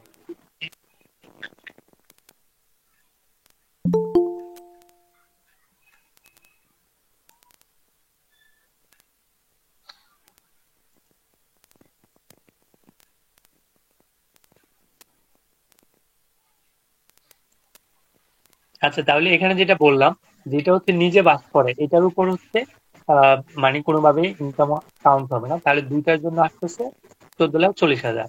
এখন যে অনুমোদনযোগ্য খরচের ক্ষেত্রে মেরামতের যে খরচটা আছে 25%। কেন? কারণ এটা হচ্ছে নিজের বাসা, মানে যেটা হচ্ছে ব্যক্তিকে ভাড়া দিচ্ছে। পৌর কর, এই যে এখানে একজন ভাই প্রশ্ন করছিল যেটা এখানে আছে যে যত টাকা পৌর কর দিচ্ছে 3 দিয়ে ভাগ দিয়ে 2 হচ্ছে এখানে নেওয়া হয়েছে। কেন? কারণ 1 ভাগ হচ্ছে নিজের নিজে যে বসবাস করে এটাতে যাবে। তারপর হচ্ছে ভূমি রাজস্ব সেম, এই খরচগুলো হচ্ছে ইন্টারেস্ট, এই সবগুলা খরচ হচ্ছে আনুপাতিক হারে নিতে হবে। তার মানে যতটুকু ভাড়া দিচ্ছে এটার উপর খরচ হবে, আর যেটা হচ্ছে ভাড়া দেয়নি সেটা হচ্ছে এই খরচগুলো হচ্ছে অ্যালাউবল হবে না। ইমন হোসেন ভাই আপনি একটু মিউট করেন, আমি মনে হচ্ছে আপনাকে আমি নিজেও মিউট করতে পারতেছি না। এই যে এখানে কিন্তু বলে দিচ্ছে শনিবার যেটা 1/3 অংশ সেটা হচ্ছে নিজে বাস করছে, তাই এই খরচগুলো হচ্ছে আনুপাতিক হারে হচ্ছে। আর 2/3 হচ্ছে সে হচ্ছে নিজে মানে ভাড়া দিচ্ছে, তাই খরচগুলো এটার জন্য হচ্ছে অ্যালাউ হয়েছে। আশা করি আপনারা বুঝতে পারছেন যে আনুপাতিক খরচটা কিভাবে অ্যালাউবল হয়। এখন এখানে হচ্ছে আরেকটা জিনিস বলছে সমন্বয়ের অগ্রিম গ্রহণ করছে যেটা, কারণ সমন্বয় যখন নেয় তখন সেটা হচ্ছে তার জন্য লাইবিলিটি হয়। মিউট করে ফেললে ভালো হয়। ইমন হোসেন ভাই আপনি একটু কাইন্ড একটু মিউট করে ফেলেন কষ্ট করে। তাহলে দেখা যায় সমন্বয়ের ক্ষেত্রে আমরা যখন কোনো ভাড়া হচ্ছে অ্যাডভান্স নেয় তখন সেটা হচ্ছে লাইবিলিটি হয়। যখন এটা অ্যাডজাস্টমেন্ট হয়ে যায়, সমন্বয় হয়ে যায়, তখন সে লাইবিলিটিটা কমে যায়। আপনি যখন অ্যাডভান্স নিছেন তখন লাইবিলিটি দেখাচ্ছেন, যখন এটা চলে গেছে লাইবিলিটির অংশটা কমে যাবে। তাই এটা কিন্তু ভাড়ার সাথে চলে গেছে, যেটা সমন্বয় মানে করছে সেটা কিন্তু ভাড়া মোট যেটা আমরা দেখাইছি এখানে কিন্তু চলে আসছে। এখানে জাস্ট লাস্টে দেখাচ্ছে 16 লাখ টাকা যেটা ছিল এটা থেকে অ্যাডজাস্টমেন্ট হয়েছে 4,80,000। 11,20,000 টাকা হচ্ছে এটা আবার রয়ে গেছে, এটা কিন্তু শেষ নেওয়ার আগ পর্যন্ত লাইবিলিটি হিসাবে দেখাবে। এখন ট্যাক্স ক্যালকুলেশনটা করে এতগুলো কঠিন কাজ না, এটা ইজিলি আমরা ক্যালকুলেশন করতে পারতেছি। এখন হচ্ছে আমরা কৃষি ক্ষেত্রে এটা বাড়ি ভাড়া নিয়ে আপনাদের কোনো প্রশ্ন থাকলে করতে পারেন, না হয় এটা পরবর্তীতে যদি কোনো প্রশ্ন অ্যারাইজ হয় গ্রুপে বলতে পারেন অথবা পরবর্তী ক্লাসে বলবেন। কৃষিক্ষেত্রে যেটা হয়, ওই যে সময়টা হুম জি বলেন। সময়টা আমরা তো 5 বছরেই করবো, যেটা আমার ক্ষেত্রে হচ্ছে 5 বছর সর্বোচ্চ আপনি এগ্রিমেন্টে রাখতে পারেন, কিন্তু আপনার উচিত হচ্ছে যত দ্রুত সম্ভব অ্যাডজাস্টমেন্ট করে ফেলাটা হচ্ছে বেটার। কারণ ওই যে লতে আছে, যদি 5 বছর পর হয় সেটা পুরো ইনকাম হয়ে যায়। হ্যাঁ, সেটা ইনকাম হয়ে যায়। কারণ আমি এগ্রিমেন্ট করার সময় স্পেশালি সেটাই। আরো কমাই করি, 4 বছর বা মানে 5 বছর উপর যাতে না যায়।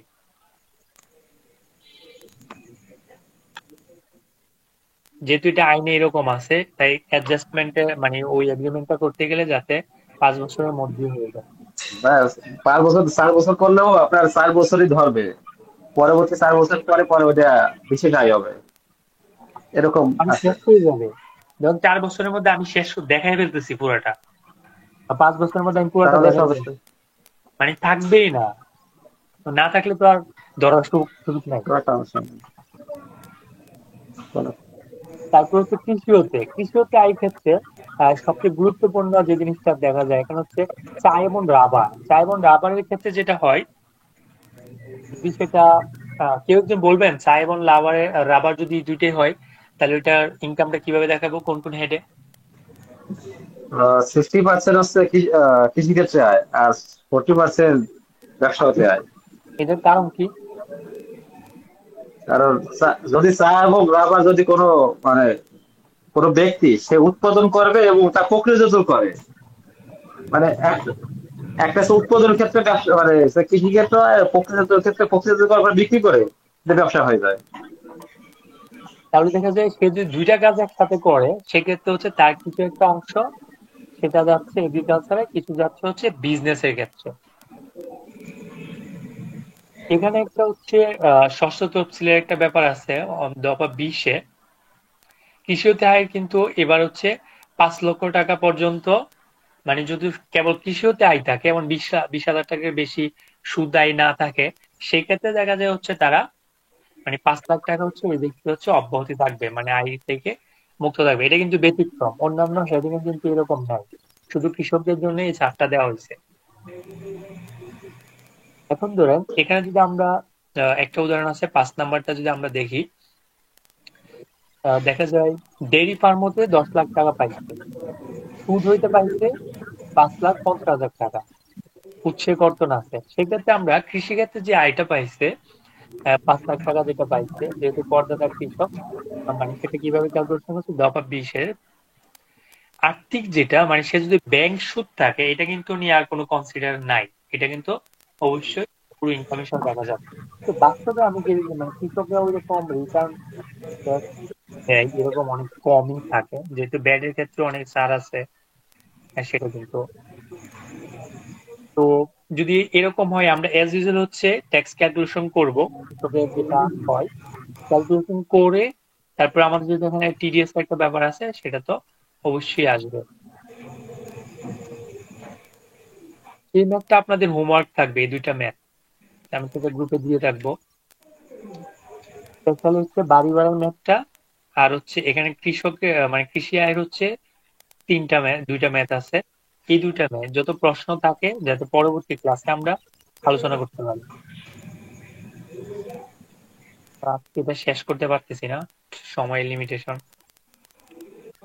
এখানে হচ্ছে তাহলে আমরা যখন পরবর্তী ক্লাসে কথা বলবো, মানে 3টা ম্যাথ যেটা আছে এখানে আপনারা একটু দেখে রাখবেন, এটা নিয়ে আবার কথা বলবো, 3টা বা 4টা ম্যাথ কৃষকের।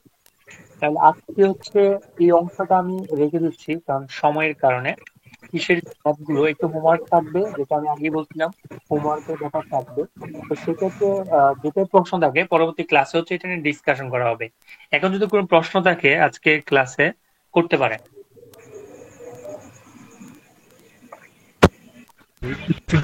দেখা যায় কি ভাইয়া আমরা তো নতুন, আমাদের এই যে চাকরি হতে হয় এটার ব্যাখ্যা দিলে ভালো হয়। জি আবার এতগুলো বলেন একসাথে আমরা নিতে পারছি না। হ্যাঁ আমি চাকরি থেকে আয়ের একটা ম্যাথ, ভাড়া থেকে আয়ের একটা ম্যাথ, মানে হ্যাঁ, হ্যাঁ, এগ্রিকালচারটা, কৃষিটা বাদ দিলে মনে হয় ভালো হয়, হ্যাঁ, লোড কৃষকটা আমি হয়ে বাদ যাচ্ছে বেশি। দিচ্ছি, আজকে বাদ দিচ্ছি। কারণ আমি বুঝতে জমো পারছি একটা নতুন। চাকরি থেকে আর এই ভাড়া থেকে এই দুইটা দিলে ভালো। আচ্ছা, তাহলে এটা বাদই রাখি, পরবর্তী ক্লাসে থাকবে।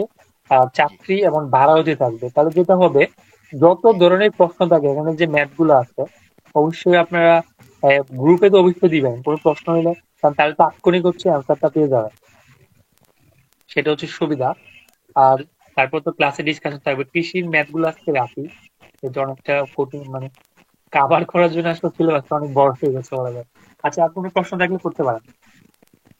হ্যাঁ ভাই, আমরা ইদানিং কিছু প্র্যাকটিস দেখি যে কিছু কিছু বাড়িওয়ালা তার কোনো ফ্ল্যাট 20 লক্ষ 30 লক্ষ টাকার জন্য মানে পুরো লিজের মতো দিয়ে দিচ্ছে। এগুলোর ট্রিটমেন্টটা কিভাবে দেখাবো? লিজে দিলে তো সেটা তার যে ভাড়া, সেটা তো তার জন্য ভাড়াই হয়ে যাচ্ছে। মানে হয় কি, ভাড়াটিয়া বলছে যে আমি আপনাকে 20 লক্ষ টাকা দিয়ে দিব, আপনি আমার থেকে 10 বছর 15 বছর 20 বছর ভাড়া নিতেন না, এরকম হয়। আপনি নিশ্চয়ই শুনে থাকবেন এই ধরনের কেসগুলো। হ্যাঁ, এটা ভাড়াই হবে, কারণ স্পেশালি কোনো ব্যাংকে যখন কমার্শিয়াল হোক বা অন্যভাবে নেয়, তখন ওরা এরকম করে নেয় 10 বছর 20 বছরের জন্য। এটা প্রতি মাসে তখন তার ভাড়া হিসেবে কাউন্ট হবে। ব্যক্তি ব্যক্তি কিভাবে দেখাবে? কারণ এটা তো যে 5 বছরের একটা সীমা থাকে যে অ্যাডজাস্টমেন্ট করে ফেলবেন। এটা কি লিজ ফাইন্যান্সিং তো আবার দেখায় কোম্পানির ক্ষেত্রে, কিন্তু ব্যক্তি কিভাবে দেখাবে আর কি এটার ব্যক্তি এই হচ্ছে সেটা ট্রিটমেন্ট মাসে গুলো? মাসে, মানে ইয়ারলি সে ভাড়া হিসেবে কাউন্ট করবে। ওইটা ওই রকম সমস্যা হয় না, কারণ আপনি যারা এই ধরনের বড়, ততটুকু রিয়েলাইজ হবে, ততটুকুই দেখাবে নাকি? হ্যাঁ, তার যতটুকু ইনকাম আসতেছে, এগ্রিমেন্টে তো পার ইয়ারে একটা টাকা উল্লেখ থাকবে, ওইটা হ্যাঁ, উপর সে দিয়ে যাবে, সমস্যা নেই। আচ্ছা ঠিক আছে। ভাই ভাড়ার সাথে অনেক সময় সার্ভিস চার্জ থাকে, যখন টিডিএস ক্যালকুলেট করা হবে তখন কি সার্ভিস চার্জ সহ ক্যালকুলেট করা হবে? হ্যাঁ, সবটাই, কারণ যেটা ভাড়া হিসেবে কাউন্ট হয়ে যাচ্ছে সবগুলো অ্যাড করে করতে হবে।